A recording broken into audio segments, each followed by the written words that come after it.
Good stuff. Experimental drugs. Always experiment with drugs is the lesson of today.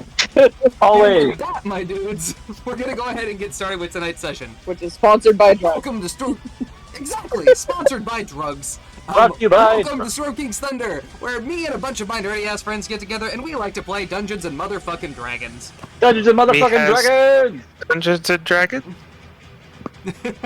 Dagon. We are on session 50 tonight. An incredible milestone, my dudes. I really want to thank Ben and Barb for all the hard work they've done for the whole 4 weeks you guys have been here. Thanks. Oh, Appreciate you know what? You're the reason we got to 50. I kicked a lot of ass last week, and I kind of kept everyone from, getting crushed. So, The only a little bit, just the small stuff. Last week, our lords found themselves in the city of Skullport, where after some shenanigans in town, including freeing a bunch of slaves, buying some booty, stalking the murderer of your crew, you guys climbed the Tower of the Seven Woes to come face to face with Amerigo, the Horned Dwarf, Commodore Armand Hammer, as well as a Mind Flayer. And after a very bitter conflict, managed to down the Mind Flayer and Armand twice before the Horned Dwarf began building up a delayed blast fireball. You guys kept ringing that bell, and he ended up losing his concentration, causing the ball to explode with the force of a 9th level fireball. This, of course, destroyed the ship, sending debris raining down on the city below, but the ship, which was still anchored at several points to these chains, swung out and smashed into one of the stalagmite towers, which cracked and began to make a free fall for the city as well. You guys managed to get down fairly safely. I don't think anyone took damage from the impact there. Not from the impact. Yeah, not from the impact. Z was able to even prevent Armand from going splat and making Pandora's coat that much harder to clean. You guys did have you were pursued by Amerigo and the Skulls at first, but were able to battle them off. Combination of slows and spells and martial effects. You guys were able to apparently down Amerigo, as the reverse gravity that Pandora had instilled on the debris failed and came crashing down. You guys made it aboard your ship, very quickly swinging by the now shattered Old Market Bridge, where the slaves that you had just freed were trapped, cornered between the cliff of the actual broken bridge itself and the guards from the Iron Ring and Xanthar's Guild who were trying to attack them. They quickly boarded your vessel as you pulled up in your airship, and you made your way for the fearsome flume, being battered by fireballs the whole while. Upon making it out, you guys had quite a few things happen. I didn't realize it until when I listened back through, but y'all did quite a bit on the ship. Z, first off, successfully bonded with the Spirit of the Wind, and vowed to help it find whatever awaits for it in the afterlife.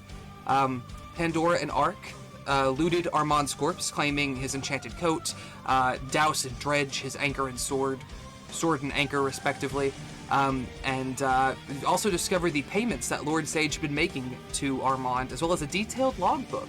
Most noticeably, you found that your sister Avalon was sold to LKD, whoever that may be. And I realized, what did y'all do with the body after you looted it? Because we never talked about it again. You still put it in the litter box. In the litter box. Okay. I mean, if that's what you want to do, I'll have a shitter. I mean, I'm sure. If nothing else, y'all have got a shit chute that runs into the river, so we can just place them at the bottom of that. I mean, it's funny. I'll leave that up to you, Pedro. When Jordana died, they talk about doing something similar with you. I forget the exact details, but... Yeah. Yay! Yike. You guys also spoke to, or Gideon, rather, spoke with Nori, the Great Worm tribe, Uthgard, that you freed, and Kaya, and seemed to be discussing their shared Uthgard heritage. You hung the Pennant of the Wind as your sail on the ship, which gives you a passive speed boost as well as a once daily haste. Z asked about Uthgard, who could turn into wolf-like creatures, in a very timely way. You also received news that Bane Darkwind had eradicated the city of Everasca, a fairly large town to the far east. Davos scryed upon Everaska, trying to get some more information about them, and found that many of the buildings had been dissolved, disintegrated, through what he was able to successfully recognize as the effects of acid. The most prominent possibility is that a black dragon is among the ranks of Bane Darkwind and her forces. Golbrand, using his prescience, saw the armies clash with your own forces at the fork of a river. He also saw Armergo's arm uncovered in the debris of the iron noose and the tower that had fallen, and believe. Oh, sorry, misread that. And was able to relay this to Gideon, but not before realizing that Gideon, unknown to Golbrand in his trance, had a reaction to the bloodweed and was seizing up on the ship. After a heal and allowing him to catch his breath and get his bearings straight, Gideon said that he saw a beautiful woman, absolutely breathtaking, and a man kneeling before her who placed a ring on her finger. And upon doing so, the ring shattered into a million pieces. He wasn't sure what it meant, but it was the first indication that Gideon is also a Starkeeper. You guys made your way back to Nightstone, where your smiths, Brahm and Miros, presented you with your newly crafted dragon scale armors, all of which have their own unique perks, but predominantly give you poison, immunity to the condition, and resistance to the damage type, as well as some fun extra shit and a little bump to your AC. Donovan requested that you guys try to help decipher the Nightstone. Z was able to riddle out 2 of the runes, Wither and Smother. Knight Arambor, Davos' father, also requested permission to lead Knight Sarah and a few of the other guards to Deadstone Cleft in an effort to restore the petrified individuals that lied trapped within. And that brings us to Safine, who bought the book that you got off of Armand Hammer's corpse, and she gave you a few options as to what you could get. You guys can choose any of the 3, 2,000 gold, as many times as you wish to choose it. The Grim Scythe, having the curse broken on it, or any of the magical items that I dropped in chat. The Marvelous Pigments, the Arrows of Dragon Slaying, the Ring of Regeneration, the Ring of Spell Turning, and the Ring of Spell Storing. I do want to go ahead and get this selected now before we get too much further, because you might need one of these and or multiple of these later. So what do you guys feel about that? What items are you interested in, and what are you willing to balance out between the Scythe and Gold? Where did you say these were in chat? They should be in the regular Yeah, chat. they're a regular chat. He has them Someone titled could, as Saphine's magical items. If you want to search Saphine, Yes, that'll probably be the Saphine. quickest way. Or you'd have to scroll up to the 29th. You should be able to either reply to it or copy a link to it. I see Cocaine Bear. Lots of stuff about Cocaine Bear. Cocaine Bear! Cocaine Bear. I'm just By saying, the way, if we I'm not don't, 100%. The article said Fannin County, but I feel like if that happened in Fannin County, we would. no, it happened was in in like the 86. It was like Alright. a It GBI. was a while ago, yeah, almost 40 years now. Here we The go. thing is, if we don't market Fannin County as the home of Cocaine Bear, someone else is going to. You're So, right. right now, it's on record, Fannin County, home of Cocaine. Thanks, James. Thanks, James. Perfect. There are 3 options there to find the fucking chat that you need to find. Again, the Marvelous Pigments, which can be used to create objects. The Arrows of Dragon Slaying, of which there are 3. One item slot would count for all 3 arrows. The Ring of Regeneration, the Ring of Spell Turning, and the Ring of Spell Storing. Oh, and the boots, which I forgot about in this list. But Do you remember this now? All Look I'm like Silver saying Beat. is, if we're about to fight an acid dragon, I think those dragon slaying arrows will come in handy. Yeah. I agree on the arrows should be one of them.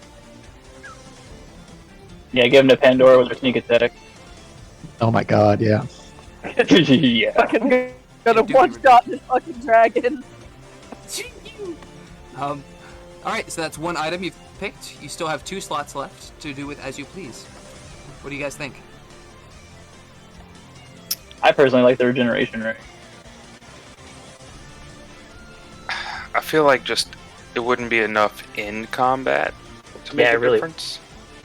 And usually out of combat, we're long resting for the most part, and if we do short rest, that's usually enough to get us back. And usually someone's touching somebody, giving them some heals. Usually. Yeah, I feel like we could probably make better use of a magical item off this list than that. I still vote for the spell storage ring, just for the utility of it. Right. Who knows what's on there too? It could be something juicy surprise. Yeah, and even after it's cleared, you can put whatever you want to on it up to a 5th level spell. So give a non-caster a ring and tell them to go hide in the cat dimension and see what they can do with it. Exactly. And you do know that it holds 5 levels worth of spells. So while it has the 3 currently on there, you could put a 2nd level spell. You could put 2 level 1 spells on there. Oh, nice. You could use the 3rd spell and put any number of those on. Again, you won't know what that spell is till you use it. And I mean, none of us will know what that spell is, because we're gonna fucking roll it when we get there. There we go. Incredible. That's cool. So it could be multiple spells, or it could be like 1 3rd level spell. We don't know. Could be, yeah. Yeah, I feel like that one gives you room for tactical planning. Like during a long rest, you put like a healing spell or something in there, and then if for some reason burden goes down, then you have a backup plan. Yep. Did you be right? I think I agree with that. Spell storing. Now, Okay. if so we it's get 2 a votes for spell 3rd storing? item, then he would not get the sight. Correct. If you picked 3 items to take, she would not offer the scythe curse being broken. That's what he gets Shit. for taking care of his cat. And I briefly thought about that. You're right, though. I briefly thought about this. I thought that for a second, Sephine was only going to give you 2 and say that, I've done quite a few favors for you boys over the last several months. Which is true, but Goldbrand said he was going to give her a little restoration, make her feel a little better. So she's going to be feeling a little extra generous after that. Oh, that's what's up. The scythe Goldbrand cannot be healed, right? Unless we break that. As it is now, yes. He can't be healed by divine means.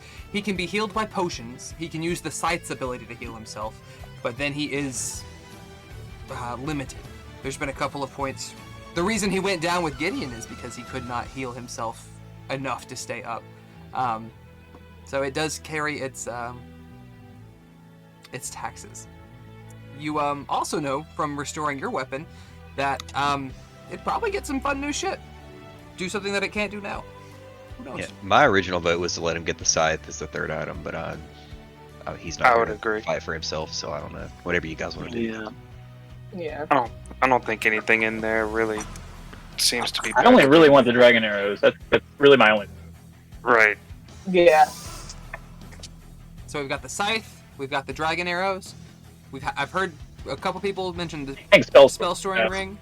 Yeah, I'm Do you want to down do with that, that. or gold, or something else? I'm down with the spell storing ring. That Okay, sounds I pretty. know plush Z. Okay, that sounds like it. Um, If somebody, since Devin is not here, will kindly put the 3 arrows of dragon slaying and the ring of spell storing in your bag of holding, I would appreciate it. I got it. Seth, since this wasn't known to our 3 newcomers, I will say that Saphine does offer to take a look at anything arcane that you're curious about. Spells, artifacts, magical items, conditions. She's rather adept at this type of thing. And she tells you, one of the scrolls of the giants that you gave me is just a spell that lets me learn the history of things.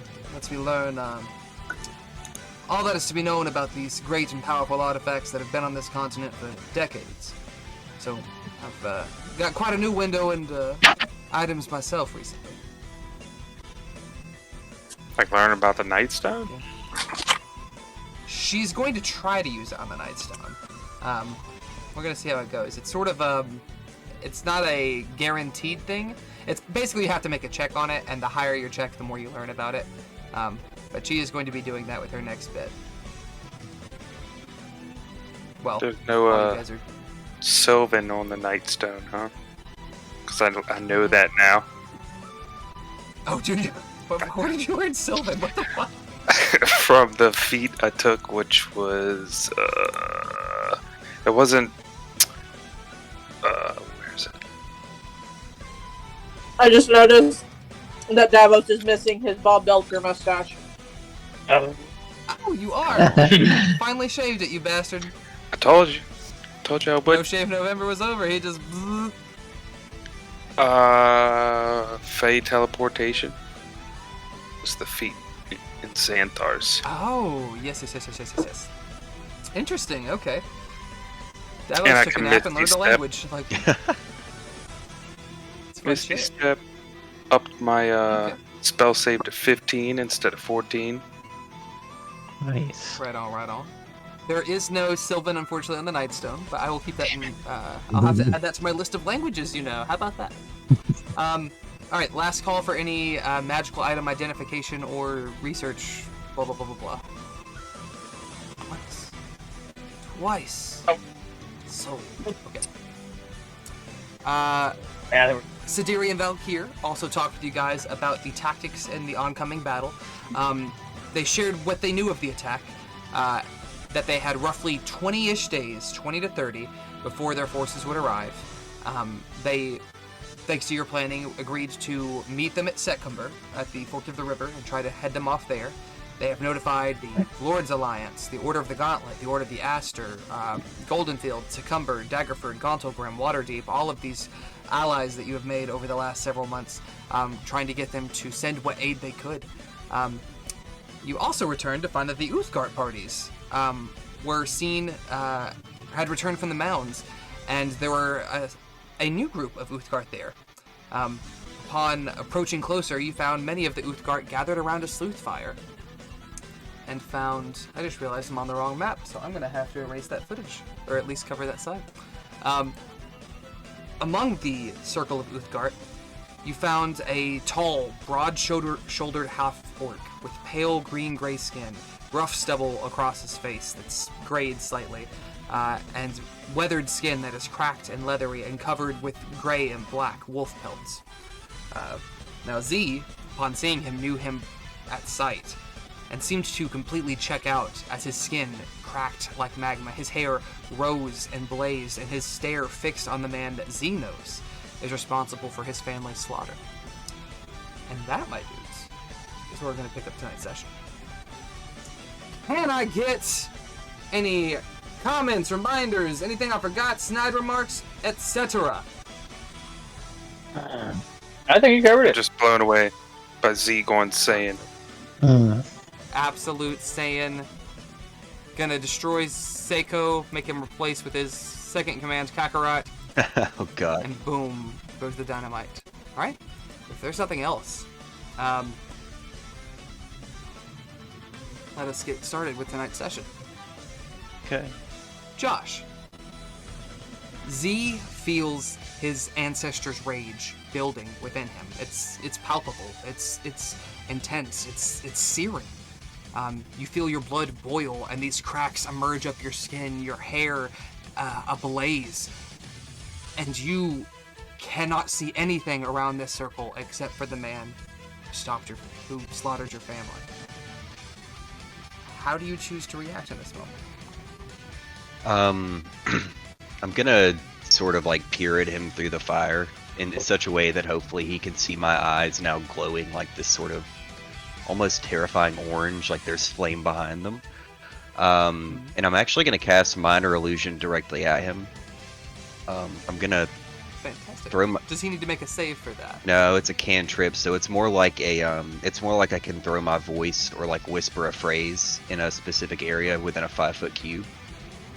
Absolutely. And I'm actually gonna ask him, have you come to destroy my home again, to slaughter my new family once more? You watch Seiko's eyes grow wide, and he searches around him for this dissonant voice that seems to be calling out to him. And does this include what we talked about Yeah, I wanted to open with that phrase and then sort of let it build into that as that voice opens up around him, like as he's aware that something is speaking at him. You watch as Seiko searches across the circle, does not see any of his kinsmen reacting, and then finally through the flames meets the fiery gaze of Z. And you watch as his shoulders tense and his face darkens. And to him, he begins to hear the cacophonous chatter of dozens of voices crying out in anger and pain. You whelp, you wolf, you murderer, you ruthless man. And all of these voices that are building up are the voices that are from within Z himself, the spirits of his family, his friends, his tribe, that he has carried with him for the longest time unknowingly until relatively recently, and now never more evident as he feels their collective furies building into his own. As that's happening, I actually want to push past the fire and continue to lock eyes with him, and I'm actually going to audibly speak at this point and just ask him out loud, do you recognize me? Do you remember what you did? Before we get to that, we are on the bottom left part of the map of Nightstone. If you guys want to drop some tokens down here for thematics, I'm going to drop this over here. We're at the camp? Yes. Particularly in this northwestern part is where you guys are sort of entering from, but you can place yourselves as you see fit. Z, you watch as Z walks through the flames, and the flames lick at his armor, his clothing, and while some aspects of cloth do burn away, his magical armor does not, and nor does his skin, as his natural immunity allows him to press through the flames. And comes to Seiko. Seiko sneers. I do recognize you. You are the Cinder Soul. You are the one that burned down our forest, desecrated our mound, and forced my people into the very situation that got us all captured. Ooh, wasn't expecting that. Was that before or after? I would assume that's definitely after. I look back and say, captured. I don't know what you're talking about. You think that justifies the murder of my entire clan? All of my people, every person I've ever known or loved? In the name of what? Something that you think we did? We were innocent. You hear Chief Hydia, who all of you guys know to be Golbrand's wife. This red-headed bae up on the top. And she comes forward. Seikos, what is he talking about? Have you wronged him in some way? And Seiko says, my people resided within the Neverwinter Woods, as we had for generations, traveling about but always returning to the woods and our stand. One summer, large swaths of the forest were scorched to the ground, our hunting grounds, our shelters, destroyed. Forced us to drive out and travel beyond the lands we were comfortable in just to feed our people. And when we returned, we found that Raven Rock had been stolen. Now, I did not see the Cinder Soul start these fires, but I know that his people are born of flame. These Ashskins are the only ones that are responsible. And you cannot tell me otherwise. All they do is destroy. Such is the nature of fire. When we were forced out from our lands, we encountered the Frost Giants, who slaughtered many of us and took the rest captive. And, Kaya, actually, the drow woman who's the spotter on the ship, and, as you guys may have come to realize from the conversation with Gideon earlier, is also an Uthgard. And she says, Seiko, you damn fool, you're wrong. The Fire Giants are the one who stole Raven Rock. I am of the Raven people. I know this to be true. They were searching for the artifacts and burned down everything they could until they found our most sacred place. The people you slaughtered were innocent, and you must atone for that. Seiko, his expression grows dark. And he looks to Z and says, "Do you swear upon whatever gods your kin follow that you were not responsible, your people were not responsible for the fires?" I'm gonna walk up, like, dead in his face at this point, and I'm gonna attempt to put my hand sort of behind his head in a way as if to sort of cradle the side of his skull. Oh boy. And I'm gonna lean in and look at him and say, I don't owe you a single thing, but we were a peaceful people who had quenched our flame. We were kind. We never hurt anybody. We were completely innocent, and you didn't stop long enough to ask. You just killed. What do you have to say for yourself? He bites his lip, and he looks down, and what you recognize is shame. And Hydia is actually the one to speak. It says, "Sekos, you have wronged this man and his peoples. You know the customs of our people. I say that if the Fire Ganassi would like it, that he is fully entitled to a blood testing, to trial by combat, to whatever ends may result from that. If you choose this to be so, Z, our people will not hold the following actions against you."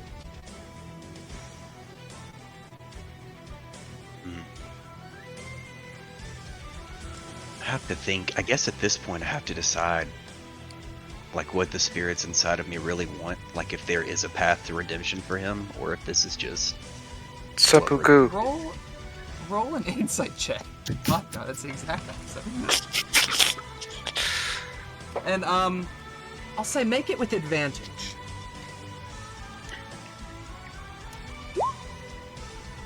Sixteen's good. better than 10. Okay. With a 16,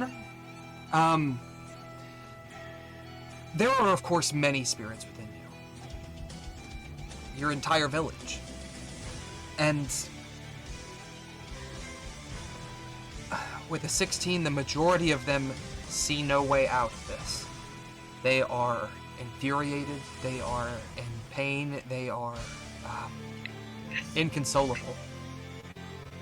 There are some spirits within you that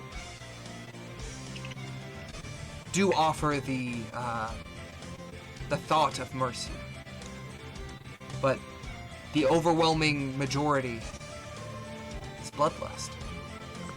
Pandora's gonna chip in and say, "Revenge feels really good, dude." They do. Holding up Armand's fucking mangled corpse. In that moment, as I sort carry of, it with me on a rope. oh god, like soap on a rope, just swinging it around like a mace and whacking people with this decapitated. Joey, I need a stat block for this as a weapon. Oh, it's. It'll be ready in minutes. Sorry, go on. Yeah, so I guess if the spirits inside of me, I sort of like look down and I feel as if I'm almost consulting within myself. And I look up and ask, how do we begin? Got your bag, Ziggy. Hydia instructs the tribe to make some room, and they expand the circle. It is just you and Seiko. This will be, since it's a one-on-one, well, I do want you to have some things, because I know a lot of your stuff is push and pull based. So we're going to set you guys up down here at the south of the city. The city, the encampment around you is far enough away to where you don't need to worry about AoE or anything of that nature, as are the people, though the vast majority of them are in a broad circle watching this. You see Seiko goes and he he rips off some of his pelts. And this is an older man, 50s, maybe 60s, probably about comparable to Goldbrand's age, but remarkably fit and trim as these barbarians are, covered in scars. And as a half-orc is particularly muscular, and you see, while his skin is this sort of gray sage color, a lot of these white shining scars just cover his body. Much differently from Goldbrand, who is a hairless Goliath. He's shaggy as fuck. He got fucking chest hair, armpit hair, his chest hair practically goes up into his beard. He is a very hairy dude. That's sure it's flammable. He takes a bit of powder, a greenish powder, a dull red powder that Goldbrand would recognize as bloodweed, and he takes a drinking horn, and there's a splash of water on it before he smears it across his face and inhales deeply.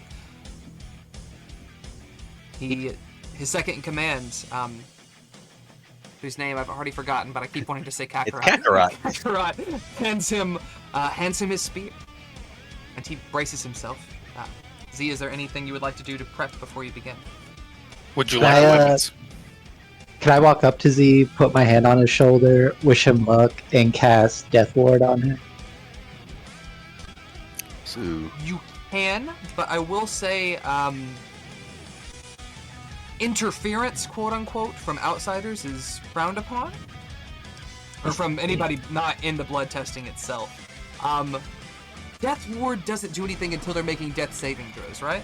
The first time the target would drop to 0 hit points as a result of taking damage drops to 1 instead. Would I be able to play my obvious ward that I'm drum? casting it when I cast it? One more time? Is it obvious that I'm casting it when I cast it? Yeah, it more likely than not has either verbal or somatic components. Alright, then I won't do that. I'll just wish him luck. I was thinking playing a ward drum for bardic inspiration. I could cause a distraction. No, you guys get the sense, and you guys are trying to provide your support, but you see that Z is almost eerily calm, focused, very fixated, and hasn't really taken his eyes off of Seiko. Even as he's prepping and going about preparing for this fight, he is locked on. I'm going to say no Death Ward, no Inspiration. Can he take one of Goldbrand's hand axes? That's something Goldbrand would do. Like, do you want something to? Have weapons, yeah. Do you want something to smack him with? To cut him? Goldbrand, you go to grab one of your obsidian hand axes and realize you've given both of them away, and Gideon passes you the one you gave him. So yeah, so you have an obsidian hand axe for what that's worth. Yeah. I think it's a +1 item actually. Yeah, my character's not proficient in very many weapons or anything like that, so I wasn't particularly concerned. But if it's a light weapon, I think I'm allowed to use it. I think I there's feel like simple this is a weapons special too. circumstance. Yeah. Z's You angry. don't have to use it in the combat. It's more of Goldbrand's way of saying, and largely these trials by combat are hand to hand. Yeah, from You Goldbrand's are, of point of course, view, yeah, he's like, you need something to stab him with. No, that's fair. I'll take it. Because I think I can use it, although I'll have to, I guess. Yeah. It's mostly a goodwill gesture. Goldbrand's gonna go back to I mean, if you want me to go hand in hand, I'll do it. Oh, you don't. No. They and if you ask, Hideous will tell you, our peoples are prone to prove their worth through tests of strength, but that is not the only way to prove one's power. Your skills lay elsewhere, and you are free to use whatever abilities are at your disposal in this combat. Cool. I don't know if I'm allowed to do this, but I actually think I want to use the charge from my Heart of Stone? Heart of Stone. You Proactively. certainly can. Yeah, because you see, he's actually doing his proactive thing. Because you know Goldbrand does this. When Goldbrand rages, he snorts a line of that powder. And this seems to be his tribe's version of that. Mixing it with water into a war paint and then slathering it on him. But he's doing that to enact his rage preemptively. So yeah, I will certainly allow you to do that. Pandora's gonna give Z just a little feather as a good one of the feathers that she keeps in like the braids of her fur by her, like essentially it's her hair for all things considered. Just give him a little feather and be like, I hate dogs. knock him dead. Accurate. All right. With that, I'm gonna go ahead and get rolling. Light him roll up. initiative for me, Josh. Oaksy doksy. He rolled well. I did not roll well. That is okay. Oh, not 111, just 11. Excellent. You see as many of the Uthgarts, with their collective weapons, begin to pound them on the ground in a steady rhythm, as this blood testing is now underway. Eiko has the first move, and he burst out with this primal yell as he rushes towards you, and he's gonna go for 2 swings with his spear. I'm gonna try to roll everything in chat. Bloop, bloop, bloop, bloop, bloop, bloop, bloop. Oh no. Anybody Where else is got a it? fear boner right now? Oh, a 20 and a 21. Yeah, those Those are definitely 2 hit. solid hits. Yeah. I need you to take 24 points of damage as he rushes up to you, and with you know, you're fairly quick. You're not a stocky, slow character by any means, but this guy is uncomfortably swift. He ducks down and lunges and seems to almost run on all fours as he rushes up to you and stabs you and catches you once in your side, and with the other one he actually, after he stabs, he pulls out and he takes the butt of the spear and smacks you across the face with it. Your move. I do, so out of curiosity, I did use stone skin. Does that mean that's cut in half or no? Oh, yes, sir. Yeah, so instead of the 24, you would take 12. Non-magical. Yeah, Wow, 12. proactively took stone skin. Damn right. So he's right up on me at this point. He is. Okie doke.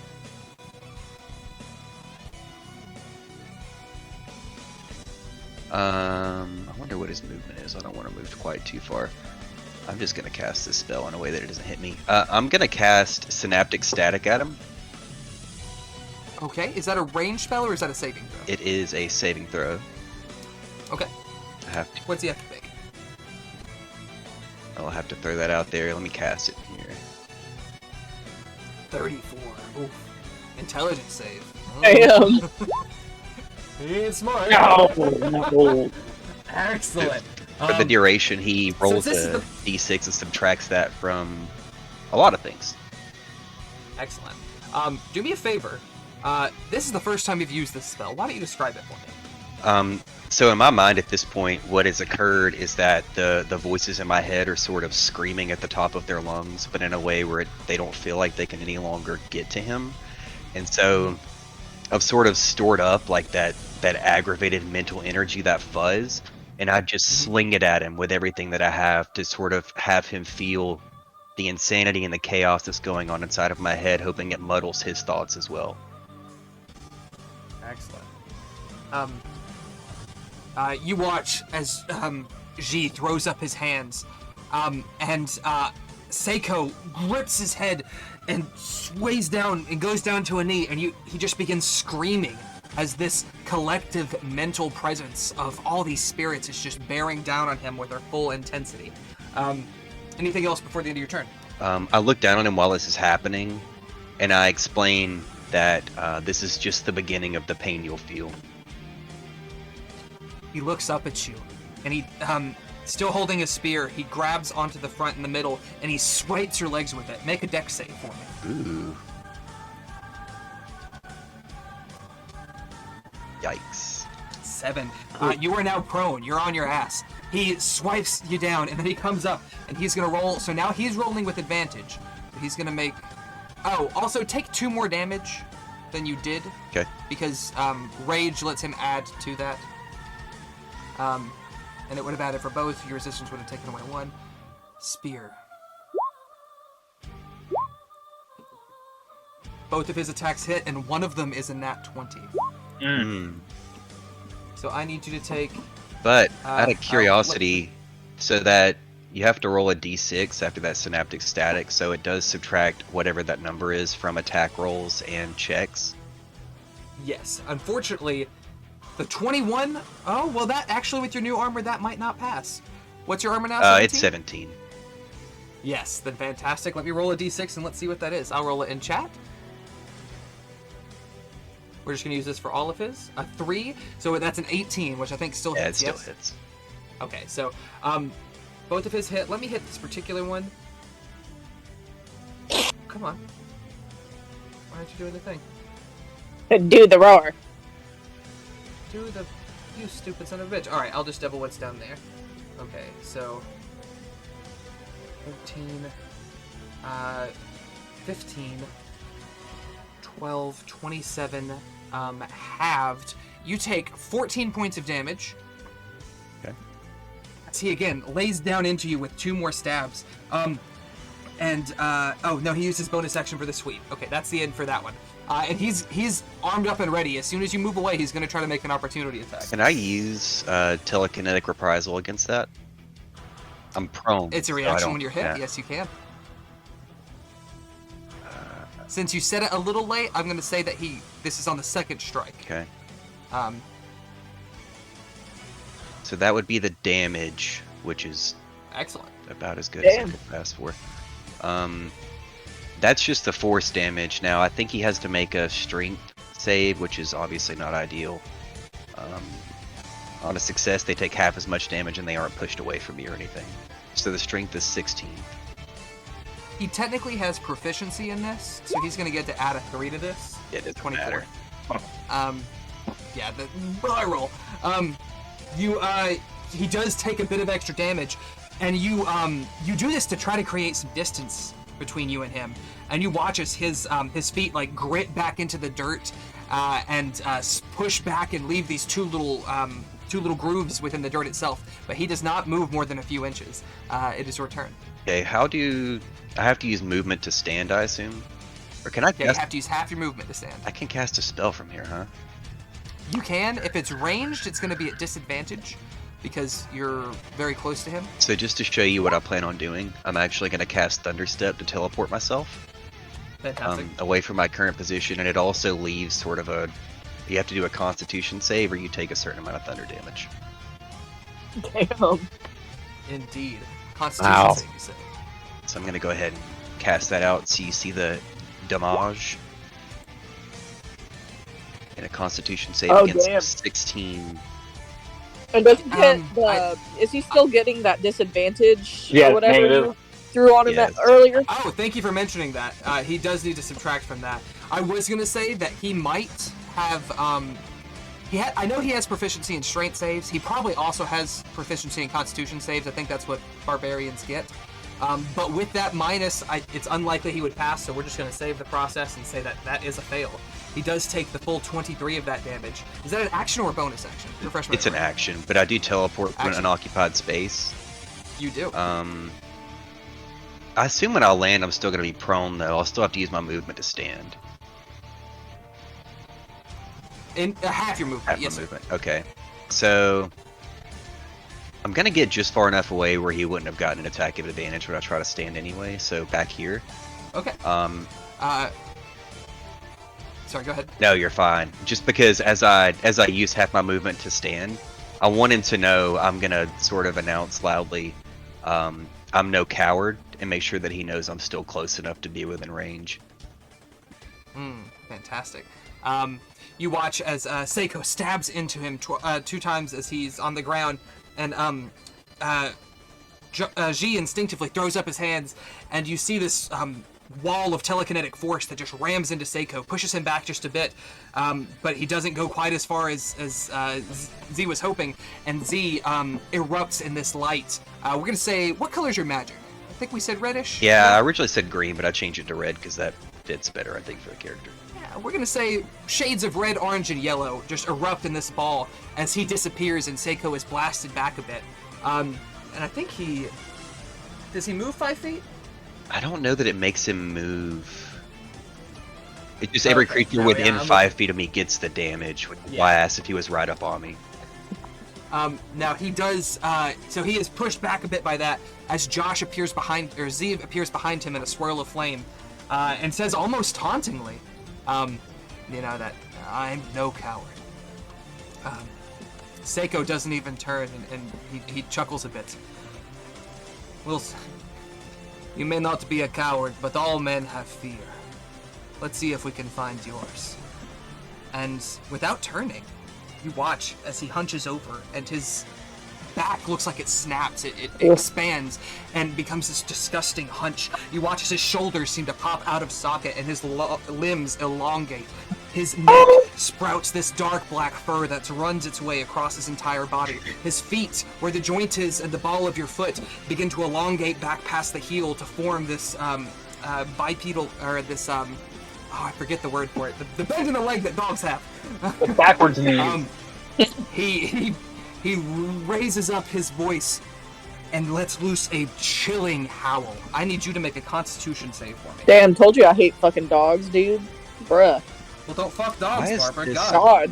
So I'm in the vein of transparency. I don't know why my Constitution save has a +8 to it, but it does. I believe the word you're looking for is hawk. You might +8. About That the is. dog's pauldrons. It might be the Heart of Stone. I know it gives you a proficiency boost. Oh, that's probably Or excuse me, exactly what it a is. Constitution. But that is It's higher than very normal. high. You do pass the save, so you're only gonna take half of this. Let me get this. Okay, instead of 9 damage, you're gonna take 5 damage of 5 points of psychic damage as this wolf turns on you. And again, long fangs, dark eyes that are bloodshot. And he's gonna use his action surge to make another action. He's gonna rush at you. First with a claw attack. And then with a bite attack. Nice. He does have to minus a d6 to these. Oh, that's not gonna help so much with the second one. No, probably not. Oh, Okay, a 13 though does not hit. So the first one saves. The bite attack, however, is the one you really wanted to miss. It's fine. You're going to take half of this, so take 4 points of piercing damage, but I need you to make another Constitution saving throw. damn. You need to beat a 14. Didn't do it there. You watch as Seiko goes in for a slash, and Ji bounces back, but the werewolf immediately follows up by lunging and catches Josh right on the shoulder and sinks his teeth into it. And Josh, you feel as the warmth of your blood begins to pool within your armor. You feel something take hold. You feel your heartbeat quicken, because you've heard tales of werewolves. You know how it's spread. Oh, damn. And you Oh. realize that this is the first step of that process. Shit. Seiko still has his bonus action. He's going to use his second wind to give him some HP back as we go back to even. Oh, and he gets some from werewolf too, doesn't he? What a little bitch. You're right. Hmm. Let me Freaking second son of a I bitch. wonder if their females bite just as fierce. God. Yeah, Tabas over here trying to hide his boner and his fucking codpiece. Cross his knees daintily. What you got, Josh? Let's see. I'm trying to decide when I want to pull this out because I have something I want to do. I don't know. I feel like we're getting close to the moment, especially now things are feeling kind of dire. Screw it. I'm gonna have to drop my stone skin in order to get this concentration, but I am going to cast a 6th level mental prison on him. Very interesting. Okay. Pop that in chat for me. Oh, you already have. I'm Fantastic. gonna go ahead and cast And what's the- that say? It's intelligence. Oh my God. And he has to take minus whatever d6 he rolls against that intelligence save. Yes, he does. Hang on. Oh my god. Whoa, Z. Now, keep in mind, I think the first roll is just what if it lands regardless. I think the second bit, maybe the On a 40 failed is save, if- yeah. Oh no, only 40 damage. Oh, wait, yeah, hang it's a on. two-parter. So if something pushes him out of the mental prison, then he has to take the second chunk of damage, if I'm not mistaken. Fantastic. Again, this is the first time you've cast this spell. Do you want to describe it? Yeah, so as it's sort of coming out of me, I lean in and I tell him, I'm like, I told you this was just the beginning of your pain, as I've been building up into first this illusion of the voices that are building in my head, and then secondarily into the synaptic static, and finally I say, this is the pinnacle. This is everything that's inside of me. I want you to remember everything you did, and I want you to feel it as deeply as you can. The cacophonous spirits begin recounting the terror they felt, the fear when they awoke to find their village under attack, the screams they heard, the blood-chilling sensation of exiting their tents to find werewolves running amok within their city, slaughtering their people. Seiko is shaken to his very core, and in fact, he doesn't know what mental prison does. I'm gonna roll. I'll do it in chat. We'll say, Wheel, he tries to escape. Whoa, he knows better. Well, yeah, okay. Whoa. You see, as he looks to this this illusion that none of you can see, but seems to be captive. Now, it does say if he tries to attack through it, correct? Yeah. Make a melee attack through it, I see. Mm-hmm. And they can't see take... or hear anything around it, so if he tries to escape, then he has to take the full damage. Oh, can't see or hear anything around it? That's the way it's described now. I'm very willing to alter that a bit to sort of make this... The reason I didn't want to pull this out for the record is because effectively I incapacitate him and do that much damage. No, yeah. And then if I decide, I can just essentially shove him and have him take the full damage. What do you choose your prison to look like to him? Yes. So, what I want him to see is sort of the crags where my village was, is very close to a volcanic mountain range. I want him to feel the heat from the mountain as if he is sort of surrounded almost by the magma flow that very likely started the fires he blamed us for. And I want him to see the bodies of my kinsmen laid about, just slaughtered, ripped to pieces, laying all around him on either side of the lava flow where he feels like he cannot step out of it to escape. You watch as Seiko looks down in fear and astonishment and confusion, and it's his turn. I know I rolled for it, but he has no alternative. He's going to try to get out. Yeah.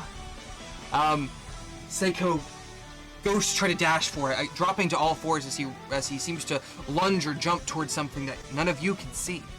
And as he goes, his body locks up and crashes into the dirt, and his form rumbles and shakes as the fur recedes back into his body. And within a matter of seconds, you see Seiko the man lying in the dirt, blood pouring from his nose, his ears. His eyes are red as he lies limp. How do we react to that? Damn, remind me not to piss Z off. Shit. Yeah. Well, that was fucking cools. That sounds wild. Got knocked the fuck out. I just want to Is say it for the dead? record, that played out exactly how I wanted it to, minus getting almost maybe turned into a werewolf. I don't know how that's going to shake out, but that was exactly how I straight up. envisioned it in my The brain. next Like, full it could moon. not have gone better. I was gonna say, Josh, make a fuck dex around, save found for me. out. Oaksy dokes. You want above a 14. Well, I got a 4. Oh shit! You Meet our guys, newest werewolf. Josh, you were tackled, and you had to drop your stone skin. Take 6 points of bludgeoning damage for me. Okie doke. As Seiko's second in command has brought you to the ground and goes to pull back a fist to lay into you. And I shoot him with an arrow. Oh, Before Hydia catches his bicep and throws him to the ground. Oh, no, that's what I was gonna do. Well, You disgrace Uthgar with this behavior. Yeah, Goldbrand on his way. Seiko knew what he was getting into. This is his price. Seiko, by the way, is coughing on his own blood. Down and making death saving throws. He passes one, but don't look good. Goldbrand will try to stabilize him. I don't have a healing spell prepared, but Yeah, I would, If he and I would dies, he say- dies. I don't know. If you don't have one, then Kodiak actually. Kodiak will go. Well, actually, no. Kodiak was going to say, the Holy Man's is a good one. He aided me even when me and Goldbrand were at odds. However, I looked to since he see. doesn't see the worth in picking up Seiko, I will let Goldbrand be the one to go and stabilize them. and that's not even a Okay. heal. That just keeps him from making death saves. Goldbrand essentially just staunches the bleeding. Well, I don't know what he does for all the Here's a stuff. Yeah. I don't think Goldbrand smack him in the face a little bit. Like, come on, wake up, wake up. Seiko Snaps out of it. is unconscious, not furthering his death. But Hydia will tell you, it is your right as victor of the blood testing. If you choose, you may execute him. That is your decision, and yours alone. Do it.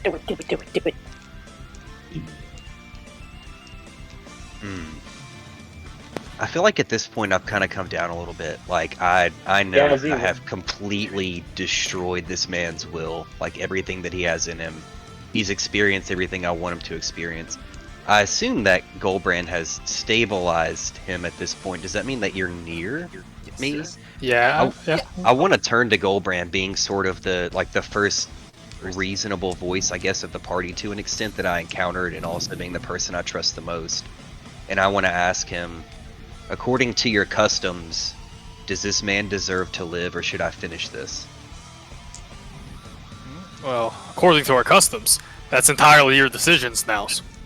He did not do anything that the rest of the Youthgarth would not have done. He lived his life the way the Youthgarth have always lived their lives. And we all understand that that could mean that someone stronger comes along and decides that we have done wrong. If you want to kill him, no one here is going to bat an eye, as it will. And if he does, he points to the second in command, he'll deal with the rest of us.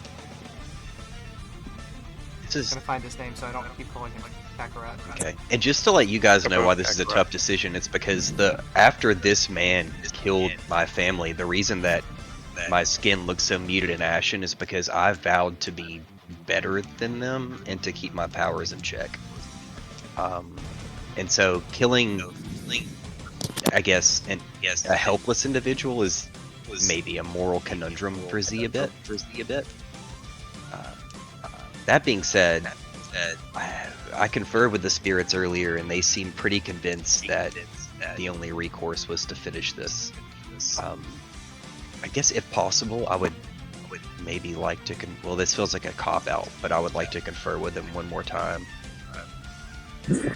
Z, as you're coming down from this intense rage, your skin grows gray again, the cracks seeming to melt, concealing the magma that runs within your veins. You close your eyes and breathe in and out, and in and out.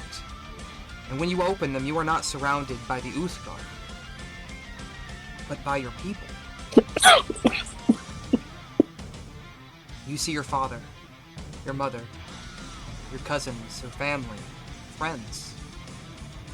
You see Kaya, who looks rather different.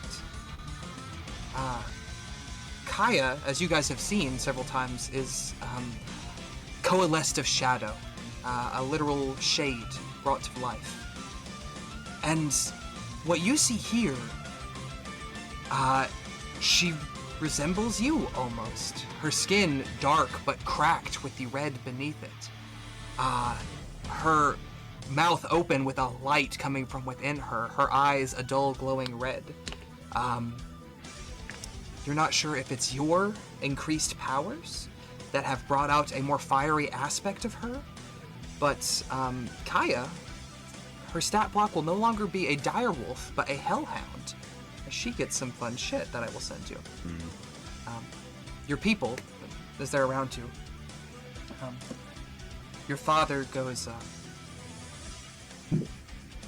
See, you have brought this man to the brink of death, shown him your power, your strength, and now your control, your restraint. All their kind respects is power, destruction. I trust you to make the right decision. If you choose that he is to be no more, then so be it. Scorch him from the earth. And if you choose to do what he could not, we will stand with you.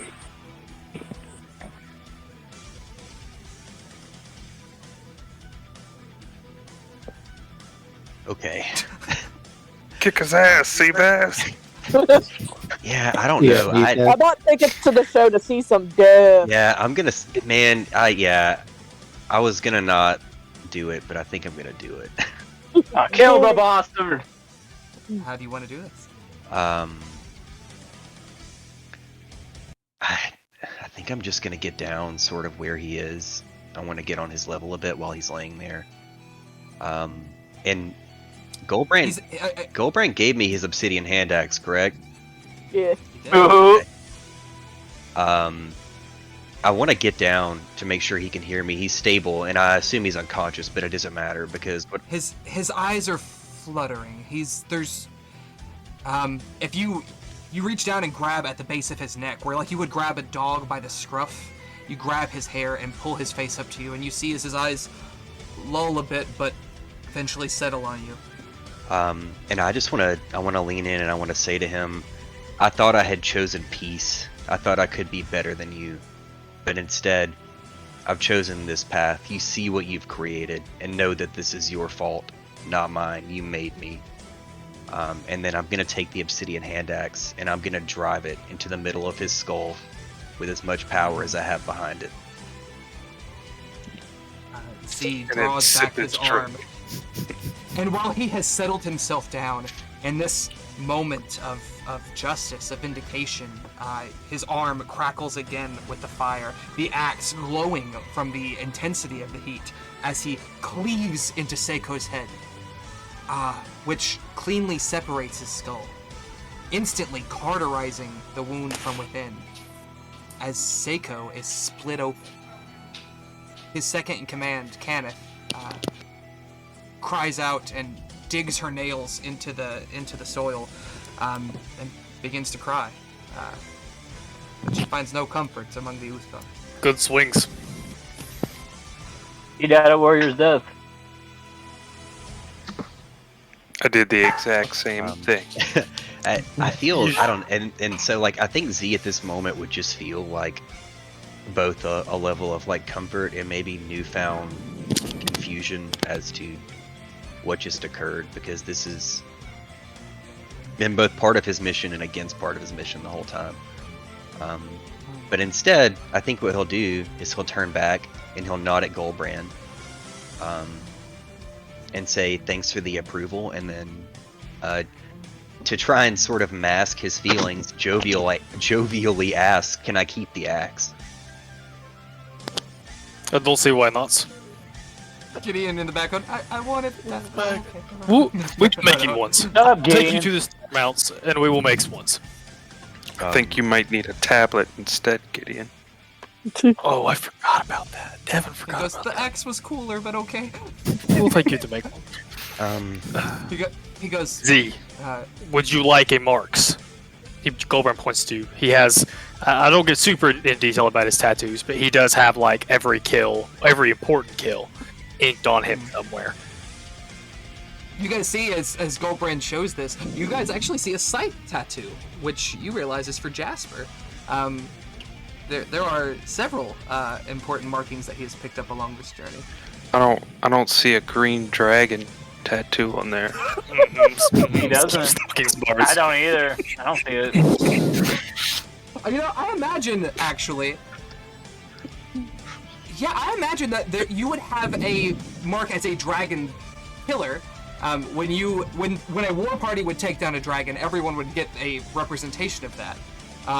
Maybe not something grand, but there's something there. Goldbrand, I was gonna say, Goldbrand doesn't have anything like what's her name, has the rock, has a tattoo for the rock. Griselda. Goldbrand just has the Okay. most. Griselda, this wrinkled old woman, you can see her in the northeastern part of the camp. This woman to the right here actually pulls off her leather weavings to show you her back, and there's like giant wings that start at her shoulder blades and run the entire length down her arms. Very proud of it. You also see some wrinkly side boob, so there's that. Yeah, so I look at Goldbrand and I'm like, if you're offering, I'm down. He does thick Lydia fucking goes- tattoo of a makes wolf. Yeah, we will makes it so. Hydia goes, these can get his tattoos, but I will admit I'm unsure of how to proceed. Seiko had called a sleuth fire, and with no Seiko, I'm not sure how to continue that. Oh, at this point, I want to chant politely, Goldbrand, Goldbrand, I mean, Goldbrand. I don't understand. We just have these sleuth fires. Kenneth rises, the second command of Seiko. She goes, I was trying to figure out what all of this is. Why you're all gathered here. We've been at war for centuries. And now, we finally get off of that damned iceberg and find that Raven Rock had been raided and restored, not by a wolf or a raven, but by an elk, a bear, and a tiger. We're thankful that you've restored our mound, but why now? Why this? Who leads you? Chief Hydia, are you the chief of this tribe? Are you Starkeeper? Was a moot convened for this alliance to anoint a leader of our tribes? And before you can even fire back, Mira, the elk, goes, you would have us summon the moots just to allow aid to your fellow Uthgard? Mercy is no shame in Uthgar's eyes. How long were you on that iceberg? A true high moot has not been convened since the Thunder Beast fled the Neverwinter Wood a decade ago. Hydia shakes her head. No moot was called because nothing has happened. The Blue Bears have no claim to any Uthgard but our own. We simply have helped those who also fell victim to the giants. Like Seiko, like you, Kenneth. Kenneth bites back, yes, we fell victim and were subject to hard labor on an iceberg adrift in the frozen sea, with no chance of escape. But when we get here, Seiko finds out that some of us were so shameless as to work for the giants willingly.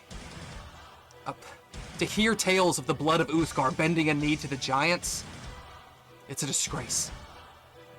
And now you live alongside giants as if we were not sworn enemies? You have Gert's great axe. The very axe that Uthgar severed from Gert's grip and made this an Uthgar's world. Marengo will chip in. I'm sorry, I'll try to... So I can lay down on this. How old is she? Kenneth? Yeah. Younger. 30s? I can say child and it not be weird. She's an adult, but she's younger than you by a couple of decades. You could not understand, Childs. There are things going on here in this country beyond anything that has to do with the Uthgards, the humans, the Goliaths, or any of the fucking races. There was no moots convened because it was imperative that these stands be restored.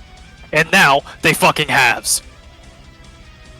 And the danger has still not passed.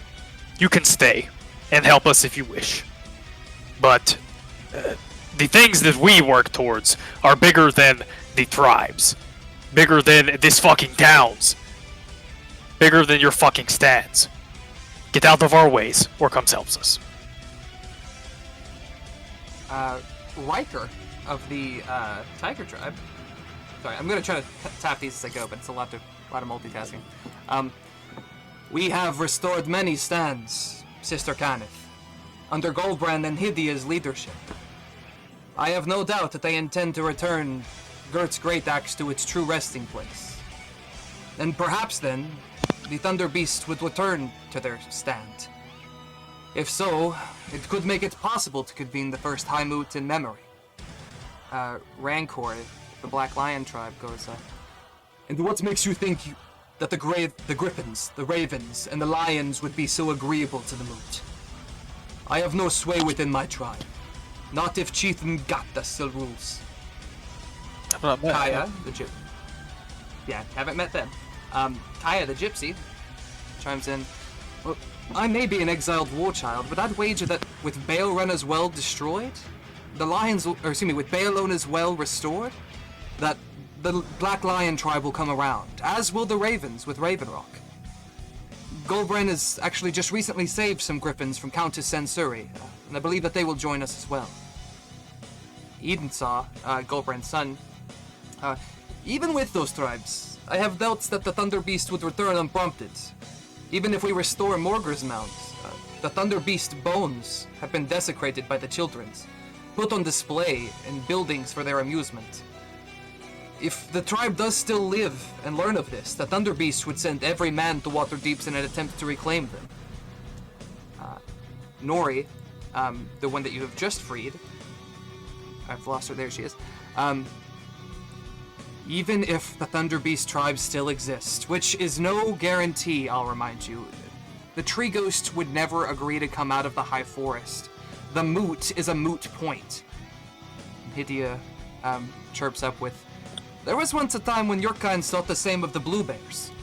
But Uthgar guided our Starkeeper to venture forth from the trees and back into the world. And I believe this to be why. He has united the clans that were once at war and laid countless felling blows to the giants in the process. And Kenneth fires up again. But gathered for what? Why does your Starkeeper seem to be collecting us? What foe do we face? We are no strangers to Uthgar's prophecies, but how can you be certain that bringing all our people in one place won't be the very cause of our extinction? Hydia looks uncertainly to you, Golbrand. Perhaps you should tell them what we are up against. Is she talking about the squid that must not be named? She's more referring to the building military force. Oh, okay. Because they're... Okay. They see... Cannett's counter-argument, I guess, is that there's no reason for the tribe to gather like this. Yeah, no, I was struggling with that too, because I thought he was getting them together to restore all the stands, but that's about to be done. We'll say, Wells, I do not see the reasons that we need to remain like this indefinitely. We all have different tribes, different customs, different blood. But we were all put on this world to earn glory for Uthgard. How would he put this? I think an army larger than any of us have ever seen is on its way here. More children than you could ever kill in a lifetime, gathered up before the gates of this city. You can stay and partake, or you cannot. But I think that would be your loss. Kodiak, your rival, will speak up. And what makes you so certain that this will not be our extinction against Bane? Kaya actually jumps in ahead of you. Well, if Bane gets their hands on whatever that stone is, then it won't matter anyway. Our chances are better fighting with the Lord's Alliance and the other cities. They are not Uthgard, but they are warriors nonetheless, and it is our best chance. Gideon steps forward. For the first time in his first sleuth fire as a Uthgar. I may not bear the tattoos of Chief or First Claw, or even the proper markings of a full-blooded warrior, but... Which you should. In my defense, I turned 12 like a month ago. I don't know, it's weird. Time's weird. Look, even without the symbols, I know that the blood of Uthgar courses through my veins.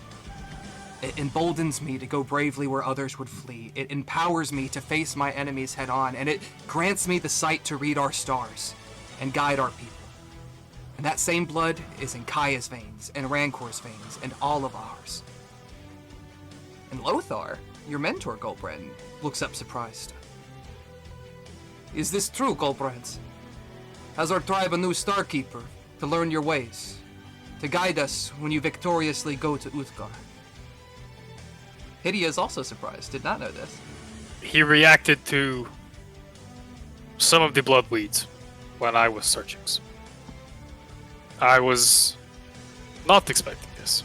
I did not think that his gifts were from Uthgar's. We were under the impressions they had been fostered upon him by... He's not a fiend, he's not a fae. An unfortunate being. Oh, I see.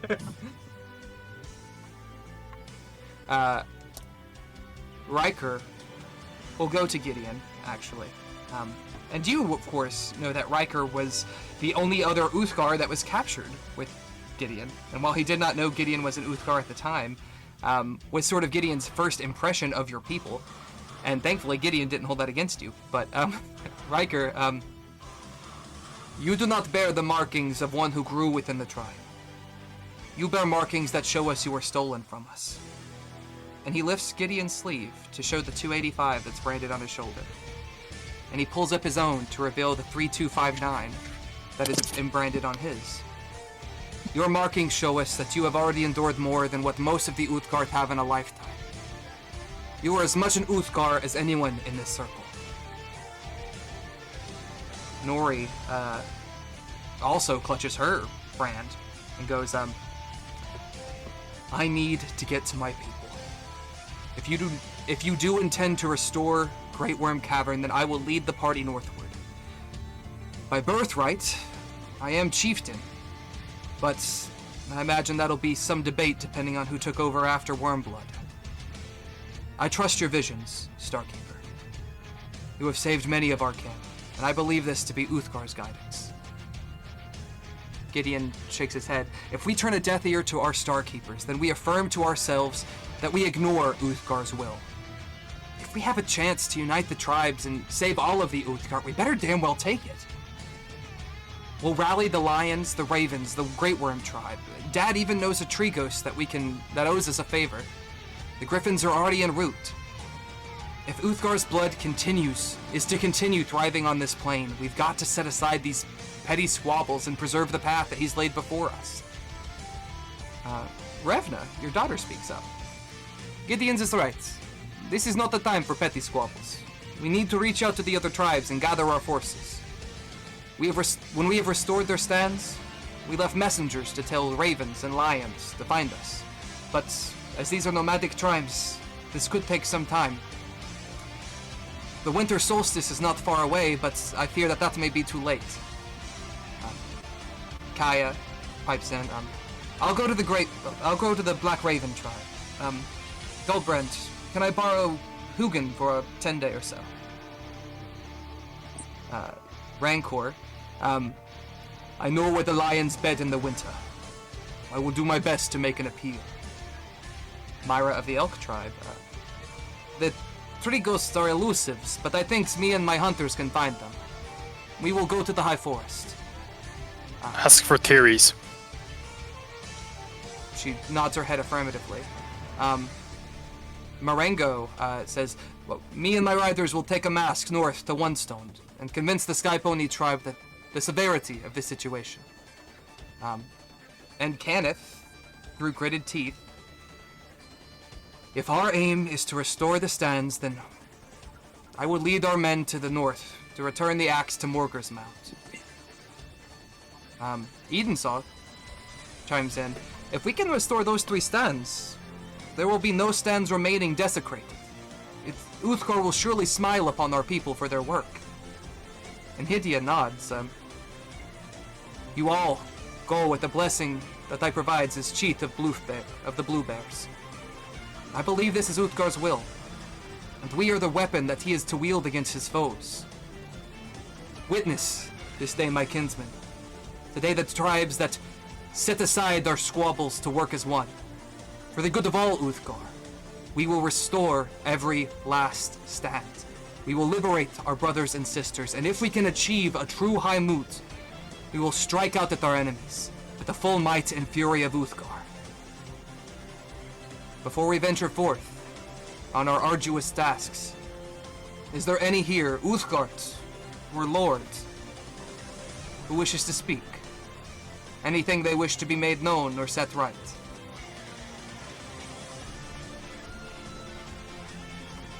She gives a few moments for anybody who has anything they would like to add before. Witness! Indeed. The last few remaining Uthgards. I should have specified this during this, but I didn't want it to draw out too much. As each of these people spoke for the first time, they threw a small effigy into the fire. Most of them small animals, carved of their respective tribes. The Sleuth Fire is a cultural way that these tribes gather to share what they believe the best route for the tribe is. And then, while it's not quite a democratic process, the chiefs of the tribes then choose what to do on that. But this is an odd occurrence, Gulbrand, where it seems that, with the exception of some resistance from Kenneth, who's probably in a heightened emotional state, to be fair, everyone seems to be in agreement. Everyone knows what must be done. And now they know what's looming on the horizon.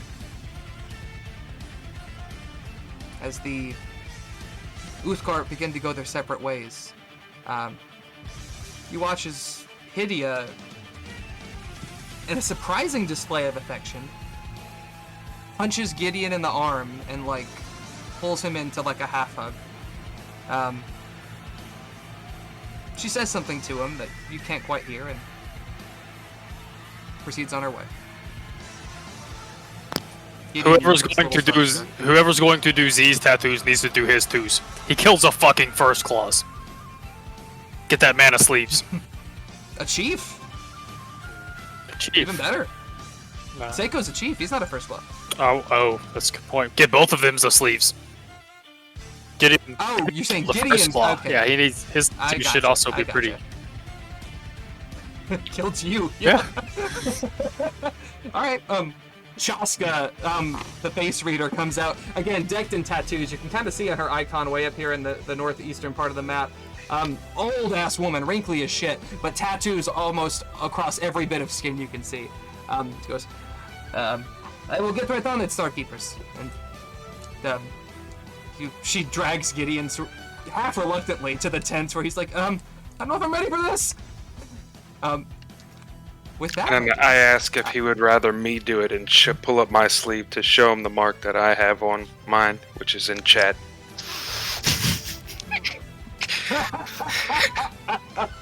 He looks at it, he goes, that's not bad.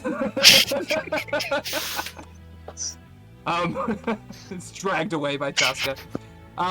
We are going to go ahead and take our break there, my dudes. Go ahead and take 5 to 10, breathe, get your blood pressure down a little bit, and we'll see you in just a minute. Yeah. How it do, dude? Congratulations on getting vengeance. Yeah, thanks for letting me have my moment. That was one of the cooler things I think I've ever done. That sure was tight. That was a lot of fun. No, yeah.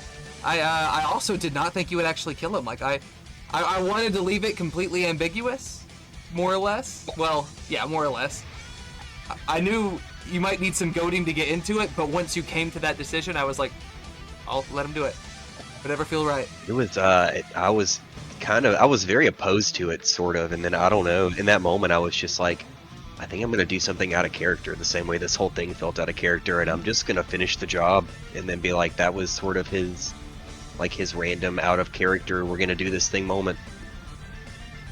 No, but that's oddly enough the moments that I don't want to say define us, but are the most impactful to us. So no, I loved it, dude. It was sick. Yeah. Like I guess as far as his character goes, you know it's serious business if he just like kills in cold blood. Like at that point, I don't know what could happen here, but like there was no coming back from that. It was over at that point for him. I was telling Devin earlier, like I was really excited because I'm like, oh cool, the first werewolf that either of us have got to DM. It'll be fun to see how the party reacts to it. And then I'm like, oh god, but it's against an 11th level sorcerer who's gonna like pick 2 or 3 spells and fucking wipe the board with them. I didn't want to drag it out, but like I legitimately chose my spells when I leveled up to sort of build to something specific in that fight, and it worked out about how I wanted to. But I was like, if I use this mental prison, like I think the fight's over. So I don't want to like sling it from the jump. I want it to be fun. Like I want to have the fight. Yeah, I think it was well played as far as metered out. I like to think that in Seiko's final moments, he was in, as you saw him, in the crater almost of that volcano, surrounded by the corpses of your kin, and then the lava forms begin to rise from it to grasp at his ankles, his arms, to begin to pull him into the lava, and it's figures of your family. It's the physical representation of them in the most primal of your elements, pulling him into a grave. And dogs are afraid of fire. Isn't everything that's sensible?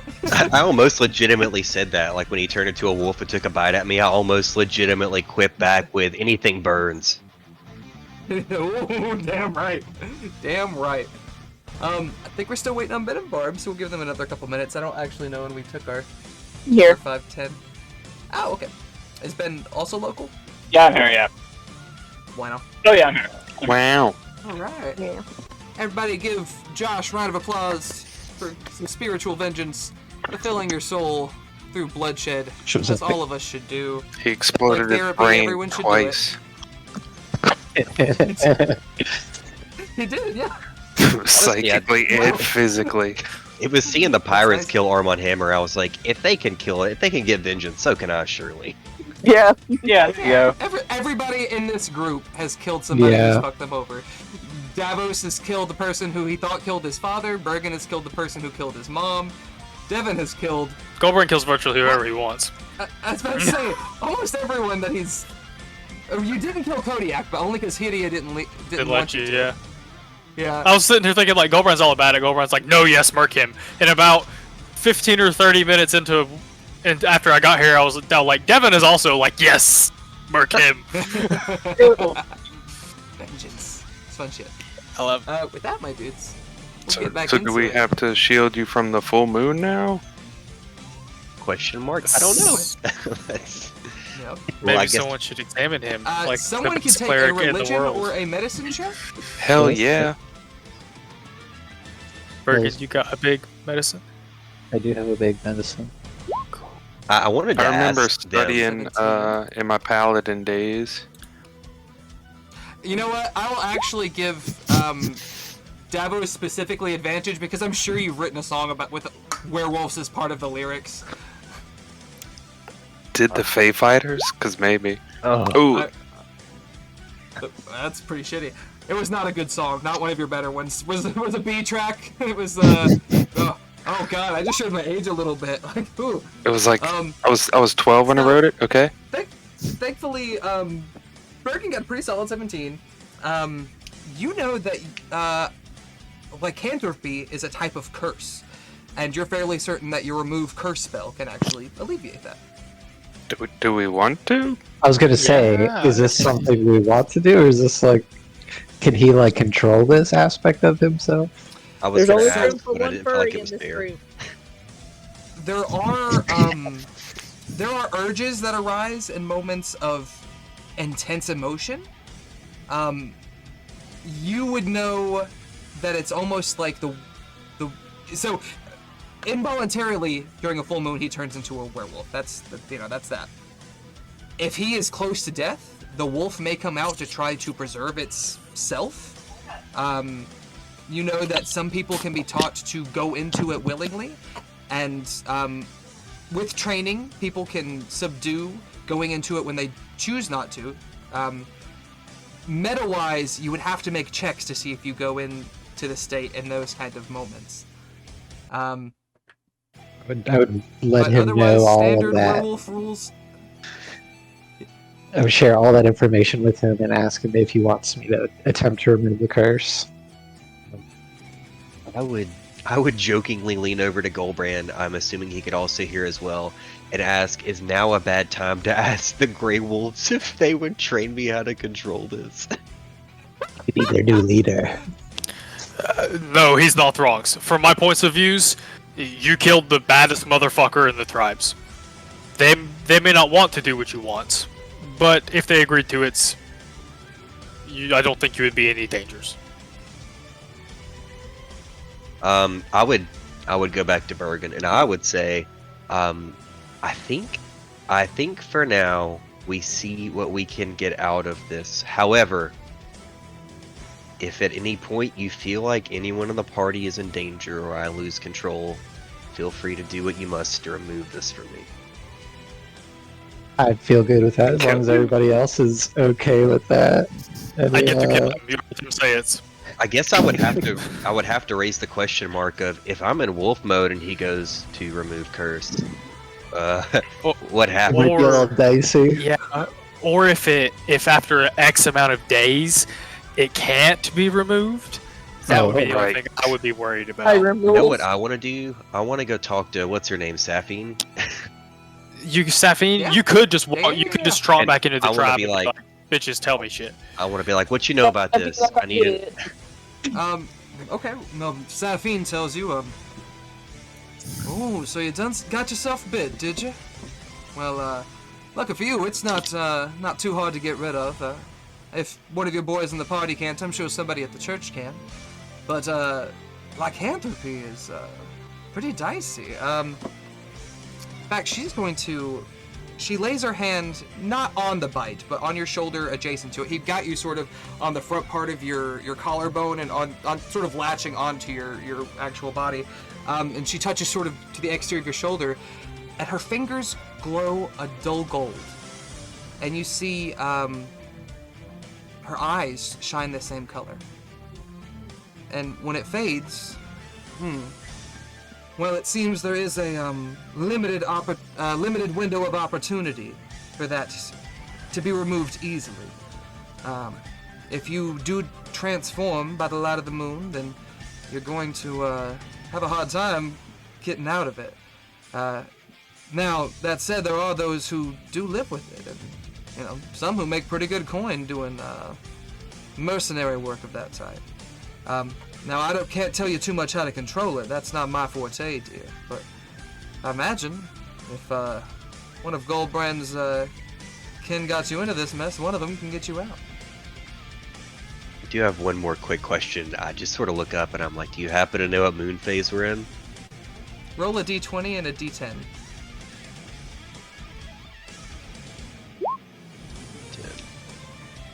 That's a 26. Excuse me, what?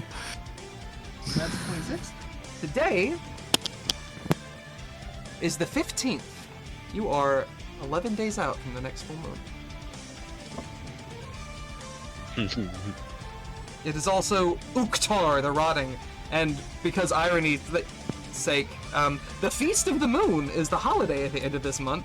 So, your Feast of the Moon might be particularly memorable this year. Oh, that's so dicey. So is that fall? Just for my check? That's the equivalent of fall? We're into November, December time now. I think this is technically November, so it's getting into winter. Okay, I'm gonna go back to the party and I'm just gonna mark on the calendar. We have 10 days to decide because I'm not gonna risk it on the 11th. And then wait, you guys numbers days? Wait, I don't know if that's what I. Can you read? A little bit. Oh, that is right. He did get some lessons. The pink one has been teaching me. And this is like a shocking epiphany for me. I'm like, wait, can you read? Yeah, exactly. The man I've been following as the leader is fucking dumb as dirt. For most of my life's nose. Me, a man of intellect and sorcery, is following a man who can read. Anyway, I look to Bergen and say, hey, can you mark down on the calendar? We have 10 days to decide. I got you. And then... Now, I will remind you guys when we get there, but I will expect the party to remember. So, when I say, all right, you guys take a long rest, know that you were at 9 days, know that you were at 8 days, I will throw a couple reminders to you, but if y'all forget this, we're going to have some fucking fun with it. And it's going to be a busy 10 days, I'm going to tell you. Seems appropriate. Don't worry, I put it in my notes. I'll try to remember. It may not. I think that's going to make sticky note status for me. It's only me getting turned into a wolf, I hope. Yeah, I would say I feel it's really hard to forget. But there's always a chance, that's for sure. It's true. I don't want to break you. It wouldn't be great. So to not derail the party. Anybody else get like a weird desire to sniff a butthole? No, that's just you, Davos. No, that was G in 5 days. I just had this weird dream. That meat smells really good. Have you cooked it yet? Yeah, I'm just gonna Gradually fading remind. to raw. I'm like, I swear to God, if you even bark at me, dude. Kitty don't like puppies. Oh, that's fair. Yeah. Josh, I'm gonna send you some stuff on werewolves. Okay. That Sappine would have also told you, but it's a lengthy read, so I don't want to. And I'm just gonna behoove Golbrand to try to get me an in with the Grey Wolves at his earliest convenience to figure out whether or not this is something I can control in the next 10 days, or if we need to play it safe. Whenever you're ready, we will just go visit them. They might. Well, you know that they are heading. Oh, all of you them know are that going? the tribe is taking the axe to Morker's Mound. I will go take you guys to the big map so y'all can see. Yeah, Didn't we meet a shifter in the beginning? The guy that Josh's character. You met a wereboar. Yeah, y'all killed him. Yeah, wereboar. That's what it was. You've met a were-rats, who's also dead, not directly from your hand, but sort of from your armies. You Was zoomed his out the name map. Tim? The first thing I saw was Kraken Patrick, just filling up the whole screen. I'm glad y'all saw that, because that was on my screen, and I'm like, maybe that's just where I left it. I don't want to, no one else will see that, but no, it scared me a little bit. I was like, oh. Okay. Yeah, I was like, when was the Thanks, Josh. So, you guys are in Nightstone. This dot right here with all the fucking activity around it. There's a bunch of dead shit. You know that not Seiko, but now Kenneth is going to lead the Grey Wolves up to Morger's Mound, up in the Neverwinter Wood. This is the area where you used to live. This is the Crags. This is the Neverwinter Wood. This is an odd homecoming for both you and them. So they are heading north tonight. So if you want to talk to somebody, you're going to have to do it now. And then there's a limited vein of opportunity for this. Goldberg will gonna believe. That's what Goldberg was going to say, is whenever you're ready, I will go with you. And they might be tempted to say no to you, but they maybe not to me, because I'm scary, I think. Yeah, I want to bring Golbrand with me. I want to try to talk to him right now before we take off anywhere else. And then if they try to question us too hard, I'm going to lean on what Golbrand told me earlier and remind them that I killed the strongest of them. And that makes me the strongest of them. As far as Goldbrand is concerned, we're the two strongest people in that camp, so he's not super worried about if they're shitheads about it. From Goldbrand's point of view, that's Devin knows better a little bit. But from Goldbrand's point of view, I hear him sighing over there a little bit, and I'm like, who have you killed lately? Now I've gotten bloodlust. Good luck, everybody. Who, me? That man has killed the dragons. I killed the stone giant. He got the other dragon too, though, didn't he? Alright. Valora. I think I almost... That one, arguably kill steal, but... For the first one, anyway, the young one. Okay. You do, you go to the tribe. Who do you go to, Devin? I cast guidance. Who does Goldbrand lead him to? Guidance on Goldbrand. Bergen with Thanks. the assist. Convince. I don't know that we know anybody besides Seiko that I can remember. You now know Kenneth is the leader of the tribe. So what's his second? Goldbrand would probably go to Kenneth and ask for someone who could help. If there was someone in the tribe that specializes in that kind of thing. For me. Oh, gross. Persuasion? You got a pretty high DC too. Nah. I have good persuasion. Do it because I say so, because I'm scary. No. Oh. 17's close, but that's no. She spits at the ground like, "You murder the man who leads us, and then ask for our wisdom. Are you not obligated? You are unworthy of the blessing. You don't deserve it." She's talking to Z at this point. Yeah, she storms off, as do many of the Great Wolves. One particular figure lingers back, broad-shouldered, the head of a boar on his shoulder as a pauldron, bones sticking out from parts of his armor. Looks, even by the Uthgard standards, a little more eccentric than most. Red hair, balding on the sides, but in sort of like a mohawk mane, very long. Mutton chops that come into a long mustache, all bright red hair. And the figure, well, It seems that you've got yourself in more than you bargained for.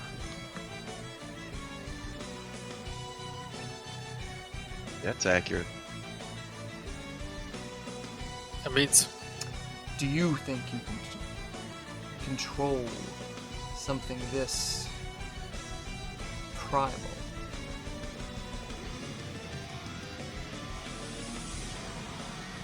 I barely know this guy, but I think I'm going to disclose that. I say, at this point, I'm already controlling and containing multiple spirits: the spirits of my ancestors, the spirits of a wolf itself, the spirit of the wind. I feel that my constitution has grown to a point where I can control myself when necessary. Do me a favor, make a persuasion check with advantage.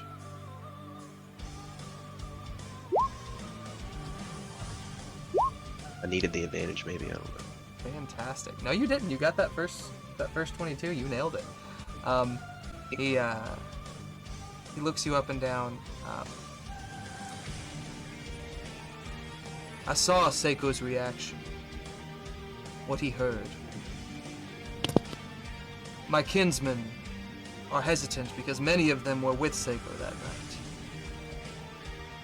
I was not. I am not born of the Uthgar. I was infected and chose to come here seeking community. If you wish to control that, I will aid you. But you have to understand, those 10 days you have before the moon, you've got to be damn well certain you're ready for this. You understand? Yes. Yes, I do. Very well. I'll stay behind while my kinsmen deliver that axe. Stay here in the Uthgar camp. Next, you're pretty beat up now, but next day you've got some time, come find me. We'll talk. Dick. I say it sounds like a plan. I probably should get some rest. Thank you for being willing to listen. But of course. He, in an uncharacteristic way for an Uthgar, actually reaches out his hand to you, as if extending for a handshake. If you take it, says, name's Romulus. Of course it is. Yep. I shake Z. Good to meet you. Although I shake with my left hand because I'm a lefty. He awkwardly swaps hands and shakes it. Good to know, even in fantasy worlds, there's still awkward handshakes. That's a reassuring thing for my mental health. Romulus, like Romulus and Remus? Yes. I see. I was like, because didn't plan this. I have a picture. I'm going to drop it in chat because I was like, oh, fuck, I didn't anticipate it being this quick. Here we go. No, Romulus you of the would Wolf. get our move. Fuck you. Oh, yeah, Or Going rogue Romulus tonight, as man. meaning having many small branches. Shut the fuck up. What did you Google? I'm also Apparently. interested to know, do That's you what it know if means. this is the same rules they use on CR? Oh, I don't think so. I haven't fully read this document, or not this document, but this part of the rule book. But it looks different from what I can tell. Similar in some ways. Romulus? I think that's how you spell it.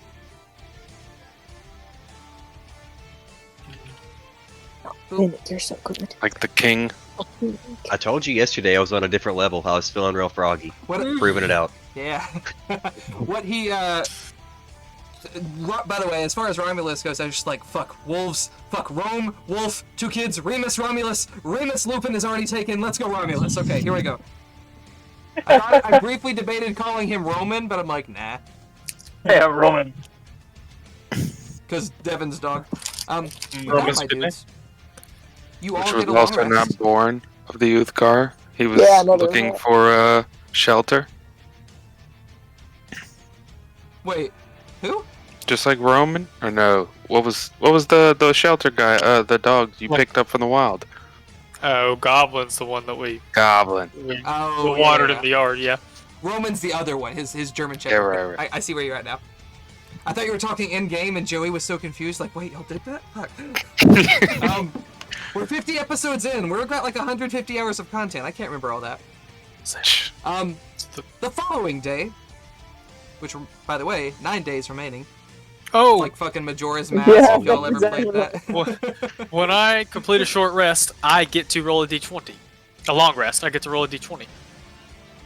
4? Cosmic Omen, which is an ability I finally got. That is okay. Cosmic- So I roll a d20. This is where I got odd and even from, or not odd and even, but will and woe from, y'all. Yeah. This is how this all started. Since I rolled odd, this is wheel, which means I can use my reaction up to my proficiency bonus. That amount of times I can use my reaction to not impose disadvantage, but like subtract a d6 from a roll. I'll check it real fast, but No, I looked at this for Deimos. That's so funny. I was like, Oracle, Wheel and Woe. Yes. Yeah. Very cool. Okay. So, you keep up with that. A few hours after you all awake and have breakfast and settle into your day, the town is absolutely bustling, of course. People trying to prepare weapons and armor. People trying to board up the town. People, doing these final preparations as they get ready to head out and meet the opposing army at Secumber. Which y'all know y'all still have quite a few days to do so. Y'all do tell Gideon and Osvius to head out and to intercept them, do their spying, do their bit. They're going to make some checks for that later. But about a little before noon, you hear this roar, thunderous and familiar. And swooping above the city is Felgalus. Hey, dragon free. Shining bright with his bronze scales, roaring triumphantly, before landing on the keep and expelling a burst of lightning into the sky. Many of the people of the town initially are shocked, some of them delighted, recognizing this as a metallic dragon and therefore friendly, some of them even knowing Felgalus by name. He looks down at the city and he spots you guys, and you watch as the dragon seems to disappear, and you know that he is probably polymorphed into his halfling state and is descending in through the keep, before he eventually finds your party and says, Lords 9 of Nightstone, thank you. Listen, I finally completed my errands and I've heard of the attack on Nebraska. I spoke with the dragons that guard Silvery Moon. The North is rallying some of their Lord's Alliance troops. I see Golbrand's confusion. Yes, 2 dragons, a gold and a silver, are a mated pair that protect the city of Silvery Moon. Very cool. I read about it this weekend. That's very neat. That's fucked up. Isn't it? They're big. They're one of the larger towns, and they're also predominantly an elven community.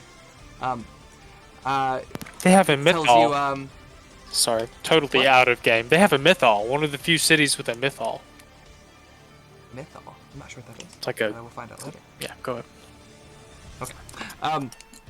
I also spoke with the Lords of Waterdeep, who are likewise gathering their forces and preparing to head down the high road. Also, I figure it's only fair.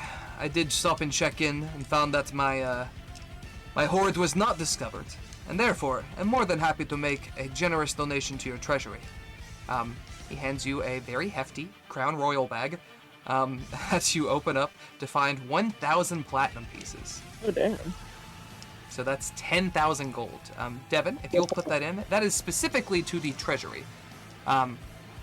Daphne, who hears the clink of coin, appears and is overjoyed, and says, "This is fantastic, my lords. If you do not mind, I know you have been hesitant to queue up certain construction projects, but with this much coin, we can rush so many orders and builds that we can prepare a few things before the forces arrive. Would you like for me to do so?" I think so.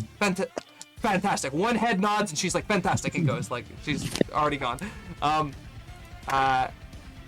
Bogalus says, now I know you boys are heading to Maelstrom, but I have to warn you, I'm not going to be going with you.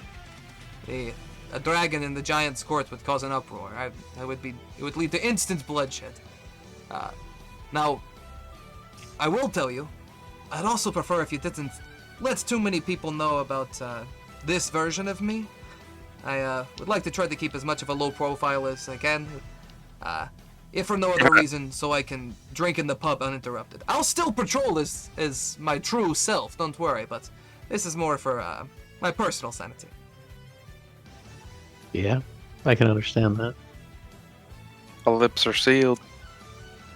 About this time, Safine, there's a knock on the front of the keep, and the door opens to reveal Safine, who sees Fogelus, and her eyes raise up a bit, and Fogelus goes, "Oh, well, I'll be damned. Looks like you've made yourself quite a few friends, haven't you, lads?" Safine goes, "Well, I should have known that if they got themselves into enough trouble, sooner or later they'd find you." And he goes, "Well, you have to forgive us, lads. Safine and I go way back. I know her well, though admittedly not as well as I'd like to. Trust me, be careful with that one. She's got the hell of a poker face." Safine rolls her eyes, but I figured you boys should know that a giant tower with a hat is floating this way. That seems up y'all's level of weird, so I figured I'd come fetch you, let you know. Yeah, That's my boy. Your boy.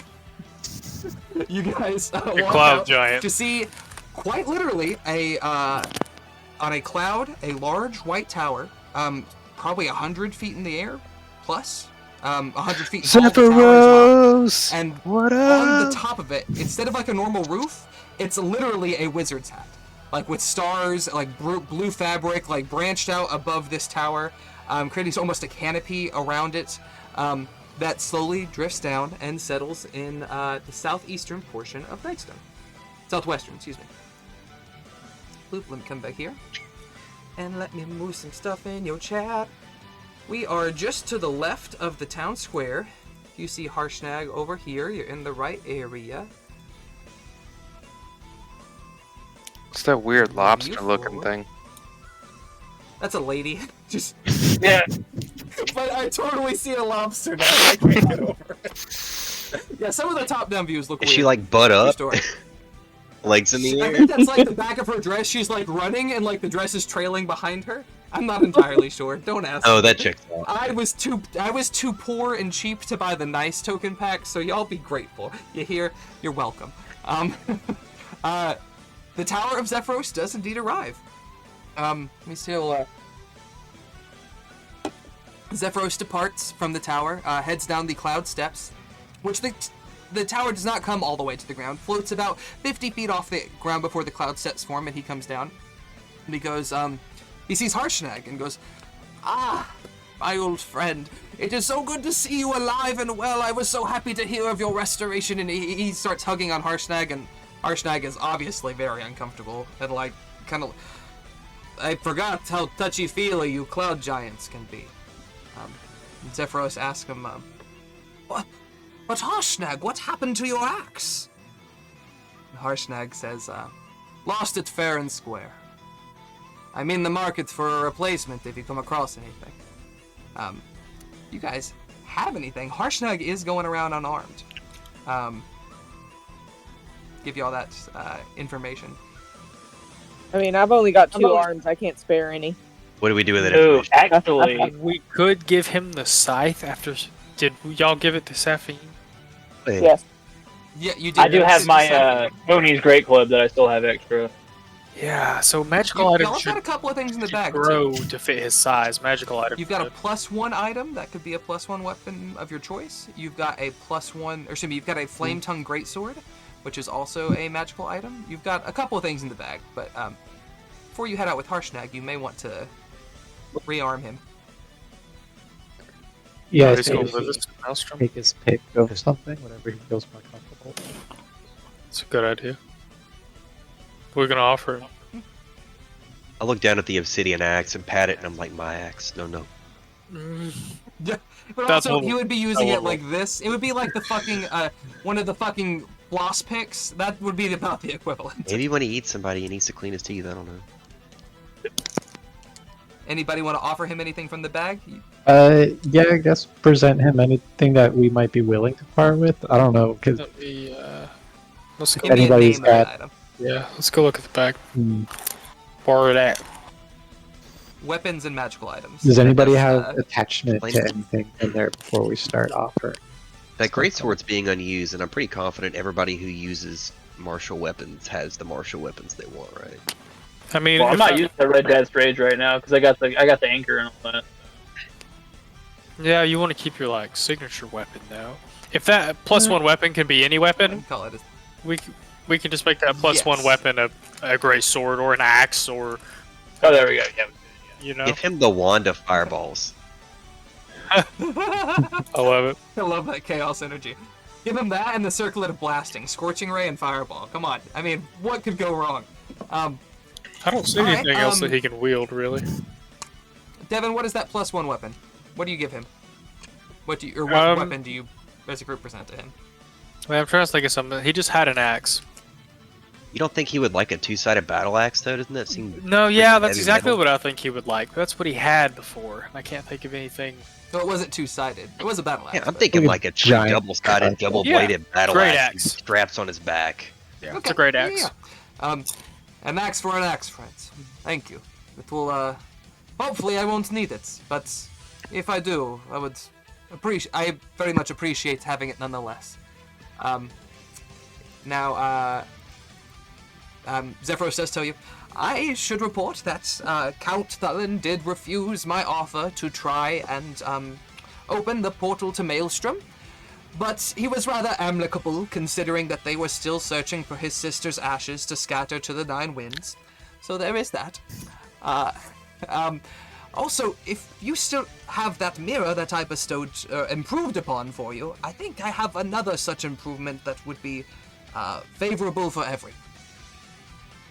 Sure. You'll hand him the mirror, he takes it, casts a enchantment upon it, and hands it back, and says, now, anyone that you have registered with the Scryphone can now make calls to you without a magical item of their own. This would be most convenient to me, so now I can call you whenever I need to, because I'm rather lonely in that tower, and I could use a little extra someone to talk to on the weekends in particular, you know, the long hours.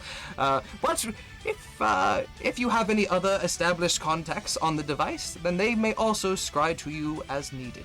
So you know that Gideon, Saphine, the Keep already could because they had the matching mirror.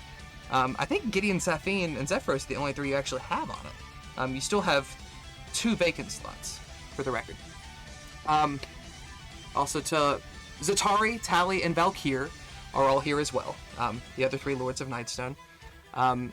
They tell you that they are going to stay behind and focus on getting your forces ready, getting the city ready, trying to reinforce town just in case in case you have to fall back to here, or in case, anything goes awry. They also plan to get more armor made, better weapons, trying to do whatever they can to improve your troops before the battle. Zephyros will remind you, before we head out, I would remind you to please mind your P's and Q's. And for the love of Anam, please don't take anything that will be missed. Storm Giants are very prideful, and please make sure you get their names correct. Now, King Hecaton is the one who is captured, missing. You know that he was captured, thankfully, by Slackrathel, the Kraken of the Deep. You learned this, of course, from the Eye of the Allfather when you visited it. His 3 daughters, Princess Ceressa, who is the acting queen, and the youngest, Princess Mirin, who is the oldest, and quite opulent and tempestuous. And then, of course, his middle daughter, Nim, who is quiet enough, reserved. You'll likely also meet his brother, Uthor, the leader of the Storm Giants' military forces. There may be other giants there, not just storm giants, fire giants, frost giants, cloud giants, all of our kind will be looking to Hecaton and his vacant throne for guidance in these times. Which Harshnag will chime in. Lords 9 of Nightstone, I have both fought alongside you, against my kind and fought against you as an unwilling enemy. I have a high respect for each and every one of your combative talents, be they arcane or martial. But I should warn you that in the court of the Storm King, this is a cultural capital of my people. Treat it and its residents with the respect they're warranted. Storm giants are incredibly powerful, the literal apex of my kind, and many are as quick to anger and as unforgiving as the sea. Remember why we are here. The Ordening must be restored, to end the ceaseless destruction that the Jotuns are causing. If Hecaton lives, we must restore him to the Wormskull throne, or a new Storm King must sit upon it with the ruling scepter. Then and only then will the Ordening be restored, and will my people once again be subject to the authority of the Storm King. Bogalus will give one final word of warning, and let ye not forget that a traitor walks among the court of Maelstrom. Hecaton has been gone for months, and even the most patient of giants are likely long since lost their patience. Many within its halls either covet the throne or have a very strong opinion about who they think should be sitting upon it. Keep that in mind. Sensory was a real bitch, but you're going to meet her match several times over in Maelstrom. Keep a sharp eye out. May luck be on your side. He gives you a wink, and all of you get a point of inspiration, as the luck dragon gives you a little extra boost. Thank Do you guys have anything to say to them or each other before y'all take the plunge? Alright, so we can't go in trying to intimidate. I don't like any of this. And Pandora, we can't steal anything. We can't get caught stealing anything. Yeah, there you go. Can't get We caught. can't steal anything. It's just borrowing. That's all. And he did say, don't take anything that will be missed. Just because you aren't caught taking it doesn't mean people won't notice it's gone later and know who was. No one will notice. Gotcha. Indiana Jones. I also want to thank Brandon for repeating those, because I specifically put like, you can't fight these things, don't steal shit. Yeah, like I do not believe you guys had to fight the like Harsnags. The kind of giant that Harshnag is much harder to kill than the ones that we fought on the floating castle. These must be, if Harshnag is wary of them, these must be unfortunately strong. Yeah, you guys know, because of the way the Ordening is divinely empowered, the strongest frost giant is not stronger than the weakest fire giant. The next tier up is that much more powerful, that even the weakest of that tier is stronger than the highest of this tier. Same with this. The strongest cloud giant, the strongest fire giant, the strongest frost giant is nowhere near as powerful as the weakest storm giant. So Count Zalto, or Duke Zalto, Countess Sansuri, Jarl Sorvold, all of these guys, pathetic compared to them. If I wish I could show you the stat block. It's it's frightening. It's very Thunder and lightning, very, very frightening. I'm telling you. Don't start any fights. That's it.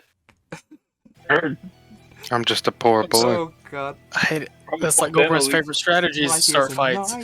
It's all I know. Start fights. Yeah. That's Basically. Gobra's Yeah. number one strategy. I don't like it. If y'all don't have anything else. I do have to get going, unfortunately. Oh, yeah. I'm sorry, my dude. Oh, it's all I good. get that you've been through the ringer these last 24, 48 hours. Yeah. But it was fun. It was pretty epic. And I will catch you guys next week. Have a good time. Alrighty. Later, Later, guys. Kirk dog. I hate it. Okay. Did y'all hear that? Yeah. Yeah, that was some dubstep you had going, or what? Fantastic. Yes, absolutely. Is this War of the Worlds? So you guys, there's a point to that, I promise. If you guys are ready, final words? Oh boy. Let's help. Okay. So the 5 giants that you have gathered. The hill giants, Perk and his wife Moog. The frost giant, Harshnag. The stone giant, Zork. And the cloud giant, Zephyros. Each take one of the 5 conches of teleportation that you have found. You know that these conches teleport someone to the Court of Maelstrom, but only an individual. This is going to allow all of you to go. And so the 5 giants gather within the clearing to the southeast side of town, and they blow with a thunderous force. Each one of them playing each horn makes the exact same note, but just at different pitches. So,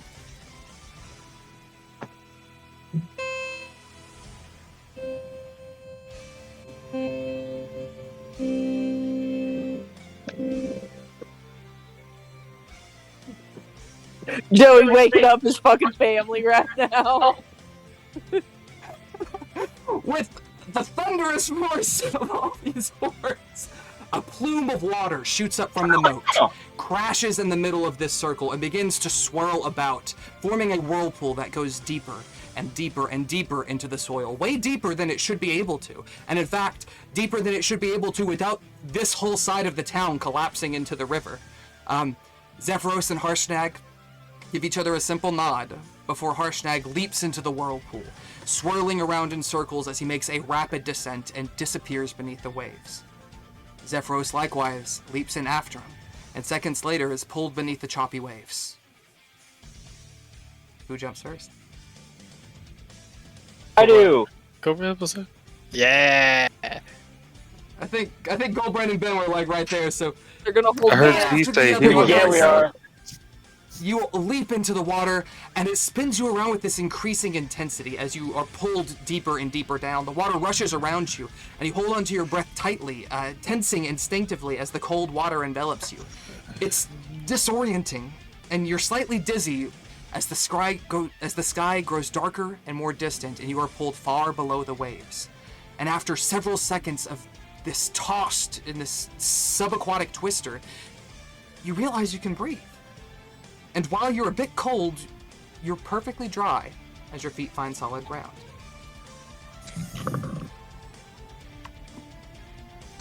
There's a lot on here, and we're going to talk about it, but once you steady yourself, the room stops spinning, and you see that it isn't a room at all, but rather an enormous crystal dome. The light here is pale blue, and it's so dim that you're actually having a little trouble seeing until across the crystal, a forest of bioluminescent jellyfish slowly propel themselves across the dome, like 100 living chandeliers, just pulsing in asynchronous rhythm. A blur to your right catches your attention, and you see, and you watch as a school of large fish drift by the glass, casting dozens of shadows as they do. And a great white shark rushes behind them and eagerly tears into a meal. And as the blood seeps into the water, it casts a reddish glow across the room. A large shadow darkens the room as a manta ray skims above the crystal, and an unusual sound fills your ears. Pandora and Ark, I think, are the only two who are going to recognize this as whale song. And surely enough, after a few moments, several whales swim over the dome, as orcas in particular. The sun is very small and distant, and you gather that you are very, very deep. Like, if anyone had thalassophilophobia, or however it's pronounced, you would be freaking out right now. Yeah. As Zephyros sees all of your reactions, he goes, "Welcome to the Storm Giant capital, Maelstrom." And he points above, and through the dome, beyond the wildlife that you see, there's also towers of coral, of stone, of crystal, beautifully luminous in the light from the sun, and you see that some of them are made entirely out of this coral formations, and that long-legged crabs crawl across them. Millions of tiny colorful fish live within these surfaces. It's as much of an ecosystem for the wildlife of this subaquatic world as it is for the storm giants themselves. You hear organ music begin to echo out from one of the hallways, and you realize now that there's several where you are. you're almost disoriented by it. You guys are in this large space down here, and because this is not a dungeon per se, I went ahead and revealed a bunch of stuff so you guys could get an idea for the size of this place.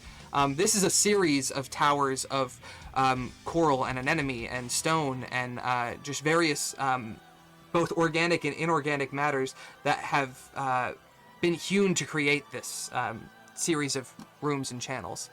And after a few moments, you hear footsteps and you turn to see a storm giant man and woman, each well over 30 feet tall, and both armed with tridents.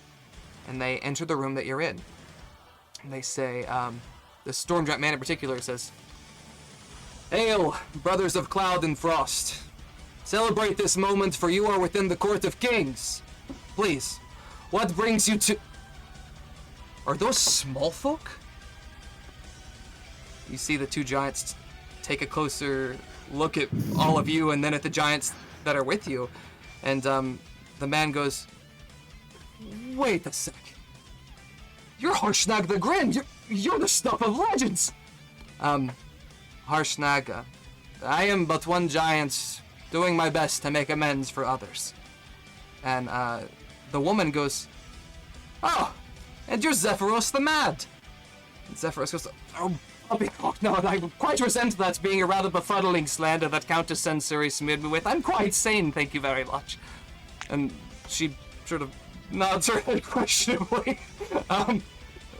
Zephyros, then. And who are these? Why did you bring small folk here? Because I'm fuzzy.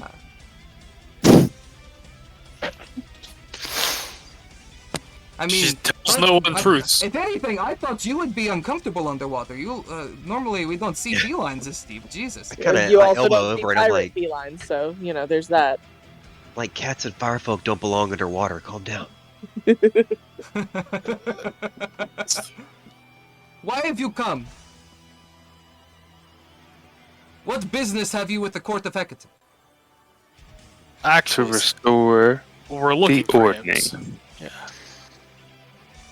You're looking for Hecate to restore the ordning. This Small folk? The sooner that this is all over, the sooner all the other giants stop rampaging across our fucking continent. Make a persuasion check. Somebody else can make one as well. Oh yes, let's not go back, please. Let me Who's get got a it. high Let me get it. something? Me. Fucking tabdo. Do it. Oh yeah. There we go. That's it. You want to throw something on there, Davos? Give me some flavor on that on that 20. Yeah. I mean, we're trying to restore the ordning to. Not gonna say it so eloquently as Goldbrand here, but kind of looking out for ourselves too. She looks to the male guard who doesn't look quite convinced, and she goes, "They seem wise for small folk. Perhaps Sarissa would like to speak with them, but you keep an eye on them. Maybe we should take them in the concert hall." And they lead you through these chambers.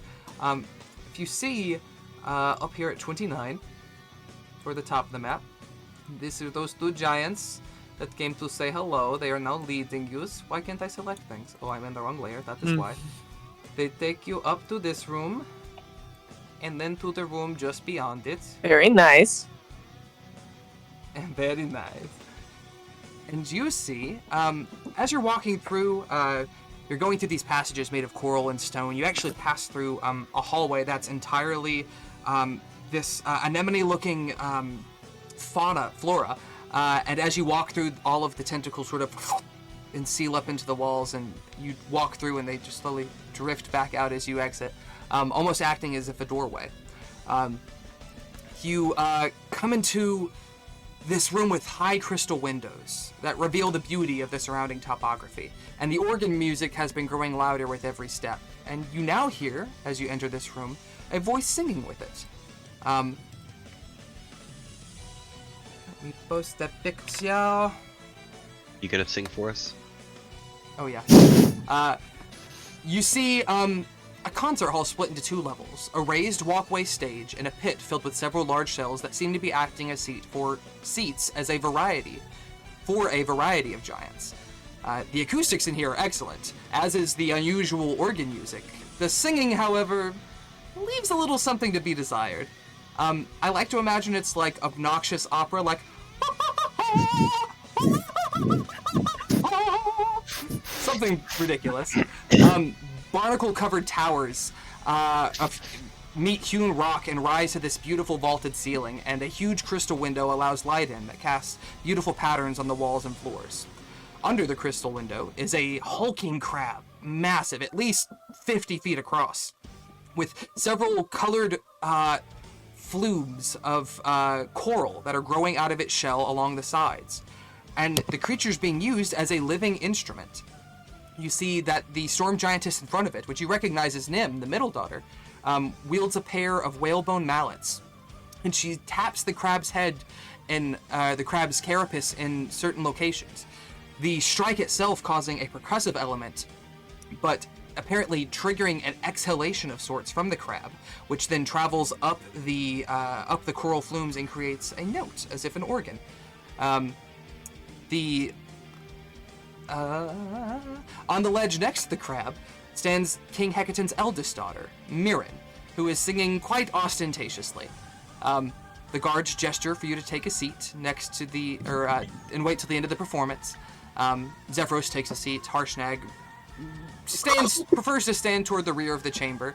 But as you guys sort of go to make your way in this space, you see that the fire giant next to you is staring curiously and looks incredulous and whispers something to the frost giant next to him. And then, before you're even really settled down, every giant that makes up this mixed group is staring at you plainly, whispering, talking, chattering. Some with curiosity, others with disgust, some with annoyance, the same annoyance you might have at finding a bug on your countertop. I'm a cute bug. And you see, you've attracted so much attention, in fact, that Princess Mirren realizes no one's singing to her song that she worked really hard on, and you see her as a dark storm cloud forms above her head and crackles lowly with lightning. She turns a sharp gaze at you, and her sister stops playing the crab as her sister focuses on you, and she goes, "Small folk in Maelstrom, after what you did to my mother, throw them out, I don't want them here." You see she is building in her fury, and the guards don't quite know how to react. Zephyros rises from his seat, goes, "Oh, pardon me, Princess Mirren. They are actually with Harshnag and we are here to try to amend the situation. They are here to help us restore the ordinary." And the crowds above Mirren actually strike and begin to drizzle down her back. And she goes, "Because we're incapable of fixing it without their help. Is that what you're saying?" And Zephyros panics, but no, that's actually not at all what I was meaning to imply. Maybe you should do the talking. And he gestures down to you guys to speak for yourselves.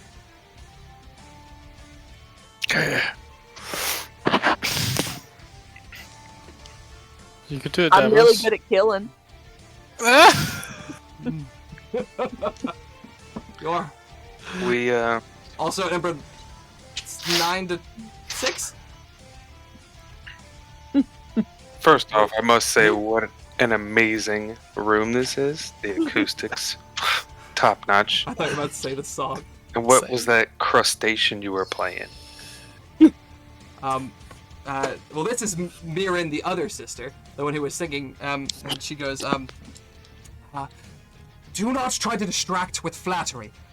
Why are you here? What gives you the right to believe that you have any say in the affairs of our court?" We don't mean to dabble in the affairs of your court. We, as we told the other two, are here to help restore the ordning and find your dad, to return him to the throne.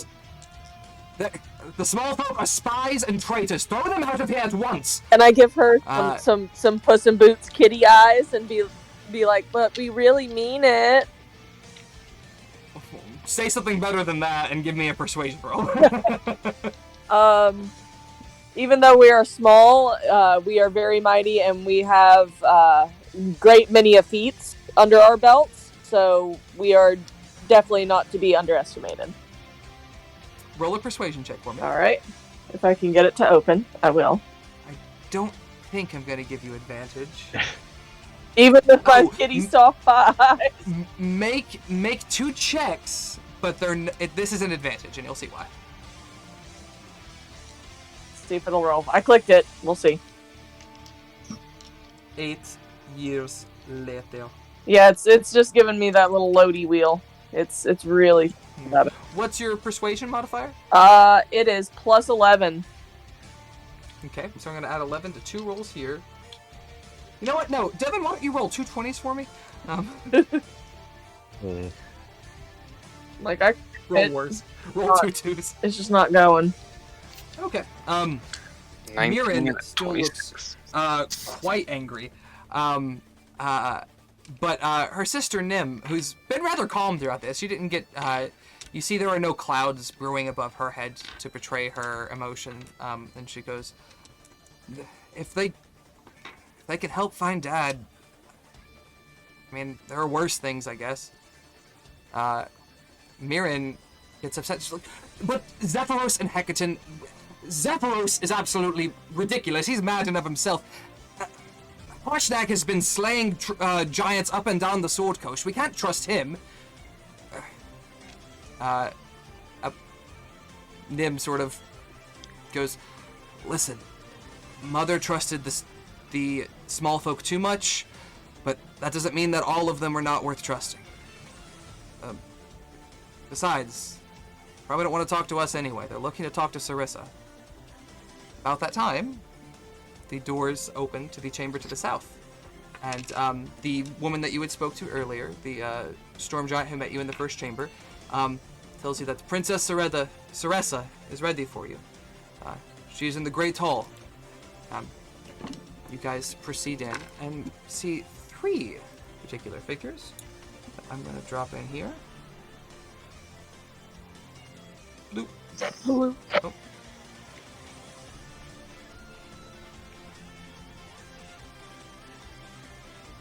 Oh no, where's number 3? I'm here. Pick number 3, my lord. Number 3. So great about this hall Puss in anyway, Boots. alright? Yeah, that's a boring ass Great Hall, you're right. Fucking no floating candles, this ain't goddamn Hogwarts, I'll tell you that. So, as you walk into the Great Hall, you see that Maelstrom's throne room resembles an amphitheater. Stone bleachers overlook an oblong chamber with a 50-foot pool of seawater in the center. Facing the pool, there are 3 enormous thrones. The middle one is quite remarkable, carved from blackest obsidian and beset with runes on all sides. Beneath it, the skulls of 4 ancient blue dragons. So the very immense dragon that you killed, 4 of those skulls beneath it, and hovering about a foot off the ground. And within the eye sockets of each of these dragon skulls, you see just a dim blue, just pulse. You also see that the smaller thrones that flank it are made of coral and giant seashells. On the right throne sits Princess Sarissa, who you recognize from your visions. And flanked on her sides are the 2 advisors. Zephyros actually telepathically communicates with you and says that the Storm Giant man is Imperator Uthor, Hecaton's brother and the military leader. I do not know the standing woman, but the young grey girl seated is Princess Sarissa, who about this time chimes in with, small folk.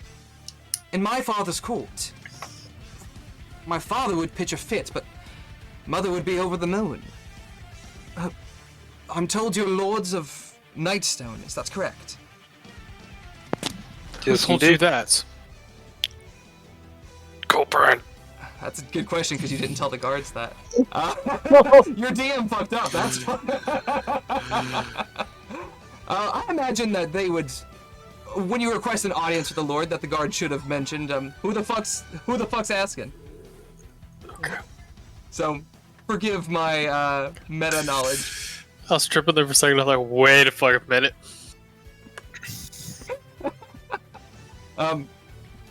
What brings you to the court of the Jotun? Why have you any interest in the affairs of our kind? Because it directly affects the affairs of my kind and the rest of the world. In what ways has my people's struggle affected you? Well, for starters, there was a lady, a stone giant female, who killed my dad. She goes, I apologize for some of the more savage of my kin. And you, I was gonna go to Bergen next, but Bergen's not here. And you, Goliath, have you been likewise wronged? Many of your kind seek to take artifacts from the ground of the earth. This tears holes between this place and the Fae, sowing chaos across our entire lands. She dips her head. I was unaware of the protection they provided. Admittedly, I am also at fault for this. When my mother died and my father was captured, I actually sent those to the Eye of the Allfather to try to gain wisdom from the Oracle, but we found the temple in ruins. I gather that Anom, in his fury at my people, destroyed it as a way to truly sever us from his grace. Wells, not exactly. The dragons tore it down. He looks up at Harshnag. He looks up at Harshnag. Harshnag scratches his neck. I may have assisted in some regard, but only because the dragon was threatening to destroy us all. And she goes, a dragon destroyed the temple? I didn't even know any dragons knew of its existence. That is deeply unsettling. If they too have used the Oracle's wisdom, then they may have foresight that we do not. I'm afraid I must ask, Uthor, Imelda, what do you think of this news? Uthor, the Imperator, goes, to be honest, I do not trust the small folk. I cannot say, I do not know them from Anam's own, but they are greedy, selfish, traitorous and foolish. They are intended to distract us, to make us squabble while we ignore the larger issue, which is that you need to take the throne. Imelda, the woman, goes, while I disagree with Uthor's rather brash statement about our present company, I must admit that I do agree with his sentiment. You need to take the throne. We cannot allow our kin to be lawless, for all of their sakes. If we allow our kind to continue to rage, the small folk will have no choice but to slaughter us in droves, and that could lead us to extinction. Sarissa shakes her head. No, if I take the throne, then my father loses the divine power granted to him by Anam, and at this point I believe that's the only thing that's keeping him alive. I don't know who has him or where he is, but if he were gone, I would know. He's out there. Go. You're muted. No, it's... Do we want to tell her what we know about the people? That's kind of what we're here, but okay. Oh, group huddle. Yeah. Don't whisper all the giant stuff. I don't know what's going on, but I still vote yes. Tell her. Do you want to tell her, or do you want me to, Devils? You go ahead. Rock, paper, scissors it. We might actually know some things about who has taken Hecate from this place. All three of their heads swivel towards you, like in unison. That's what I fucking thought. Sarissa, you know who has my father? Well, please. Well, we strongly suspect that he has been taken by Slarkrothrals. Roll a perception check. Or actually, I'm sorry. Devin, pull up Bergen sheet, Got you. if you do not mind. Yeah, give me just a And one person can make a perception check. One person can make an insight check. Bergen has the highest insight now because of I think he got. So I will allow him to make the insight check. Goldbrand's is feel plus like- 8. Is his higher than that? Yeah. My perception's +7, but I don't think I'm the highest. My perception is plus 8. Oh, I thought you meant your But my Your insight and my perception are plus 8. Pandora's perception may be higher, though. I think mine is higher. If my thing wasn't That's not frozen, great. I'd just pull it up on my fucking phone. Damn. I might be able to pull you up over here if you need me to, Burb. Nah, I can get it on my phone pretty fast because my phone knows how to act right. Nah. It don't. I mean, compared to my shitty little laptop, it do. That's fair. I think you find I that want to say insight mine's check yet, like My webpage is loading. yeah, my whole system's like crashing right now. I don't know what I did to make it mad. No, you're good, dog. You do have a +11 to persuasion, which is excuse me, perception. I have a plus You have 7 to +7. perception. Okay. Okay. Bergen rolled like shit. Oh, a 4, yeah. I'll roll for you, Barb, just so we can. I'm like, A 21. Okay.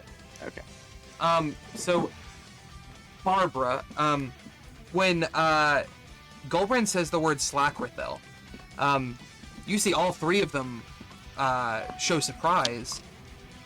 The most surprised is the woman, Imelda. Uthor's face, by contrast, grows stern and heavy, and he goes, "The Kraken of the deep. I should have known. He has long coveted the part of the seas we call our realm.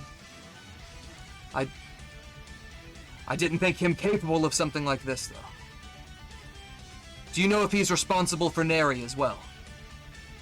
Neri being the queen of the storm giants, who was killed on the beaches, presumably, and as evidence seems to suggest, by small folk. He definitely has small folk in his employ. We have fought a couple of his followers. Imelda turns to Sarissa. "Princess, this is all the more reason for you to take the throne now. If Slackrithel truly does have your father, he might be trying to steal the divine spark within him. If you take to the throne, we can use the throne to wipe him off of the earth." Uthor shakes his head. "Not even the throne could rid the world of such a beast so easily. Slackrithel is immensely powerful. Older, they say, than the planet itself. My brother has gotten himself in a tight position. And I'm afraid I do not know how to get him out of it." Sarissa sort of bites her lips and goes, I have something that was found by my mother. We believed it to be a clue of the small folk, of where they came from, but our results were less than promising. But you have discovered much of this. If I present you with the evidence I have, will you pursue this? Find these small folk and find where my father is? Yeah, that's kind of why we're here. Seems to be in line with our goals. Are you expecting payment? It would be No. appreciated. I do like money. Noted. She reaches into a small seashell, actually, on her side, and turns it over, and something very small falls in her hand. And she reaches down, and her hands are huge. probably 5-6 feet across. I mean, she's pushing 35-40 feet tall. And as she reaches this massive hand down, you almost think it's empty. And then after a second, you see a small flicker of gold. Not real gold. You pick it up, and it's a little wooden chip, painted gold, with a carving of a goose. I can't pay my bills with this. Perception check? You may make a perception check. Ben and Barb, you may make a history check with advantage. That's a nat 20. 1 perception. Oh, well. History with advantage. Let's see. History with advantage. First roll looks like a 5. Oof. Second roll is a 15.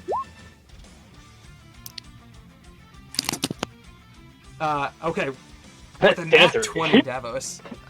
Your eyes like shoot wide open, and it's like the point at the end of like a heist movie where everything like you realize everything falls into place, and you're like, holy shit! Wait a second. That fucking thing is the same thing that Wex dropped on the fucking Tower of Zephyros when we kicked his ass like 6 months ago.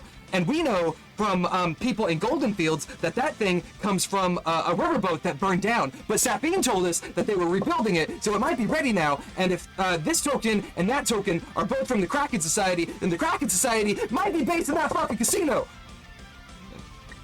Like the algorithm symbols. Yeah, exactly. Davos puts the whole puzzle together. Davos is the Always Sunny meme. It's the strings in the mailroom, yeah. 100%. Yeah. Zephyros goes, well, it sounds like we have our next destination. Or your next destination. I do not think if me and Harshnag come, we will be so, easily received. But you should go and see what you can uncover. Unless you have any other business with the court, we will depart with haste. Last chance to ask anything. Well, I was gonna make someone make a check for this, but you guys do know somebody in this court, not necessarily this room, but somebody in this collection of giants is a traitor. Ooh. You can choose to say something about that. You can choose to withhold that.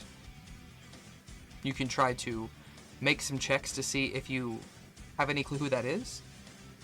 Raise your hand if you've ever thought about being a traitor. No. I think I vote we either tell Sarissa or we try to suss out who it is ourselves. Yeah, I agree.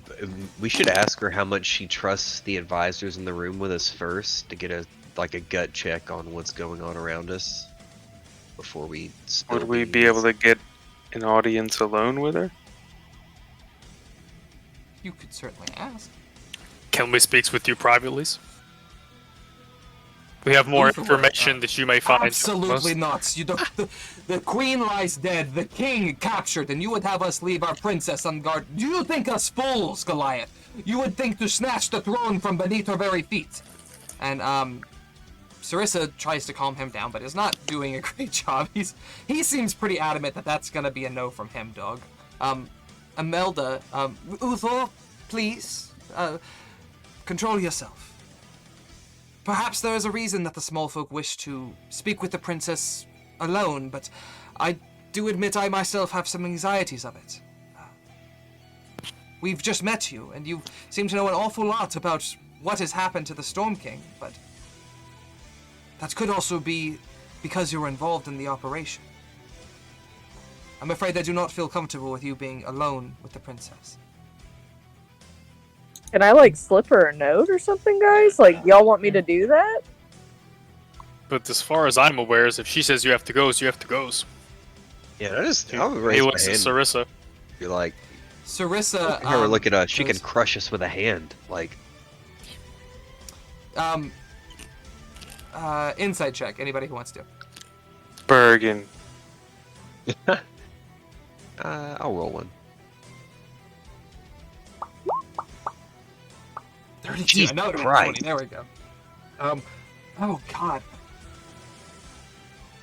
mean, there's so much that a 20 could give you, but I was asking for a different reason, and now I'm like... Okay, with a nat 20, Bergen gets a vibe from all three of them. He thinks that Uthor is genuine. Uthor thinks that you guys might be a threat. He thinks that Imelda is likewise worried what you'll do when you're alone with the princess. The princess doesn't want to outright dismiss them because of the friction it would cost her. She's already operating in sort of an odd power space, and these are two people who are sort of helping her guide through it. She doesn't want to anger them by sending them out, and she also recognizes the fraction of risk that is here. Now, if Pandora says, can we write her a note? Sarissa will be, well, I believe I do find that agreeable. I would be here under both of your watchful eyes and have information that neither of you possess. I think that a wonderful idea. Yeah. That'll do. What do you write down? You are hot, thanks. THX. Yeah, THX. Attitude. Mommy? Sorry. Mommy? Sorry. Should we be like just outright with it and write, do you know who the traitor is? Do we think she is the possible traitor? You don't have a reason to believe she's aware of a traitor to begin I was with. gonna say you should let her know there's a traitor, not like do you know who it is, but Be like in a inform her. like kind That's of very ominous message. Like, do you know the traitor yet? There's What a traitor? Yeah, something along the lines of to be wary of everyone around her, or to be on the lookout for turncoats. I don't know. You could name it. Yeah, You even could- your friends may be foes. Yeah, you could phrase it in so many ways, from cryptid to outright being like, there are traitors in your midst. I don't know, with the information you have, you could also toss in, I don't know, Bergen got good vibes from these two, if that's feasible, but it doesn't really rule them out. I don't know. Yeah. No, yeah. And I will tell you, insight checks aren't like mind reading. He's getting an idea of how they're reacting to a situation. So it doesn't, like you're saying, doesn't necessarily clear them. They do seem to be interested in her well-being, from what you can gather. But You can be interested in someone's well-being and still manipulate situations and be a shitty person. How Man, did, Absolutely. I don't want How to did be we weird learn- about this, but they were very interested in pushing her to take the throne early. take the throne? Yeah, they were pretty pushy. Maybe we should put in there that we agree with her that she shouldn't take the throne. I don't know that our opinion would count much or matter much. I think we should be. give y'all Let's just another be 30 seconds. fairly blunt about it. There are traitors in your midst, or something like Yeah, that. be blunt. Think about anybody who's been weird. Don't be suspicious. I can't think of anything else we need to let her. With it. I can't think of anything else we need to let her know. Sleep with one eye open. So look out for traitors. You're not telling her about the other thing. That you got good vibes from these two, or I don't think we should. Scrap it. Yeah, it's not necessary information. That's kind of mixed Um, messages a little bit. you guys write the message, pass it to her. Include a glamour shot. She reads it and stares at the paper for quite a while, and is rather stoic, which is good. After a few moments, she folds the paper and rubs her hands together, and it generates a series of sparks. And as she opens her hands, it incinerates the paper. Oh, good. She's smart. She goes, I appreciate your coming, the knowledge that you have given to us, and the pursuits that you are about to endeavor for my kind. My father is a good man, brash at times, and has not always been the best ally to the small folk. But if you liberate him, I can assure that the storm giants will always hold the small folk in a favorable regard.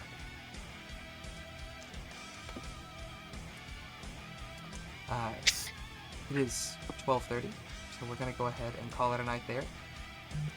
You got Devin's surprised. What, ending on time? Angry. Angry? No, it's There's more we could do. but it's 7 a minutes good past point. 12:30, so I'm like, oh. What was the last tip about?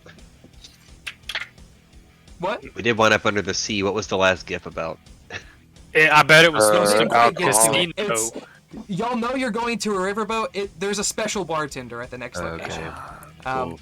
Special bartender. That sounds fun. Got it. It Ooh. is fun. I'm excited for it. It You was hit on probably the the special thing I was bartender. most excited for, which is stupid, but you know, fucking fantasy drinks.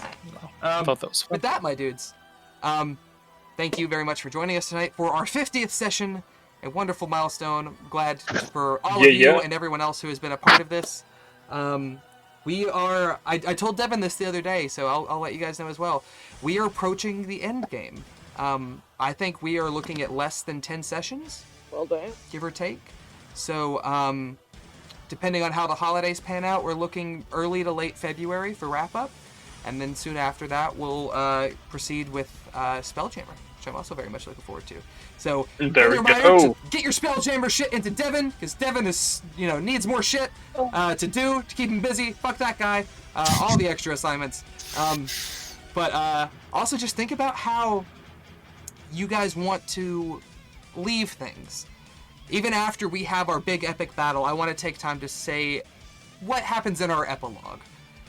So be thinking on that. What does Davos do after everything settles down? Does Goldbrand go back into the forest? Does he stay in Nightstone? Does he stay with the tribe? Do him and Hidia buy an island? What the fuck goes on? So just think about, where you want your story to go. I love you guys very much. I'm very happy with tonight, and I think that we're gonna have even more fun next week. Yeah. To each other. Don't forget to love yourself. And is it Friday, Saturday yet? Saturday. Mm-hmm. Deuces, All right, guys. love you guys. Is it the Yeah. weekend yet? Yes. Is it the weekend yet? There we go.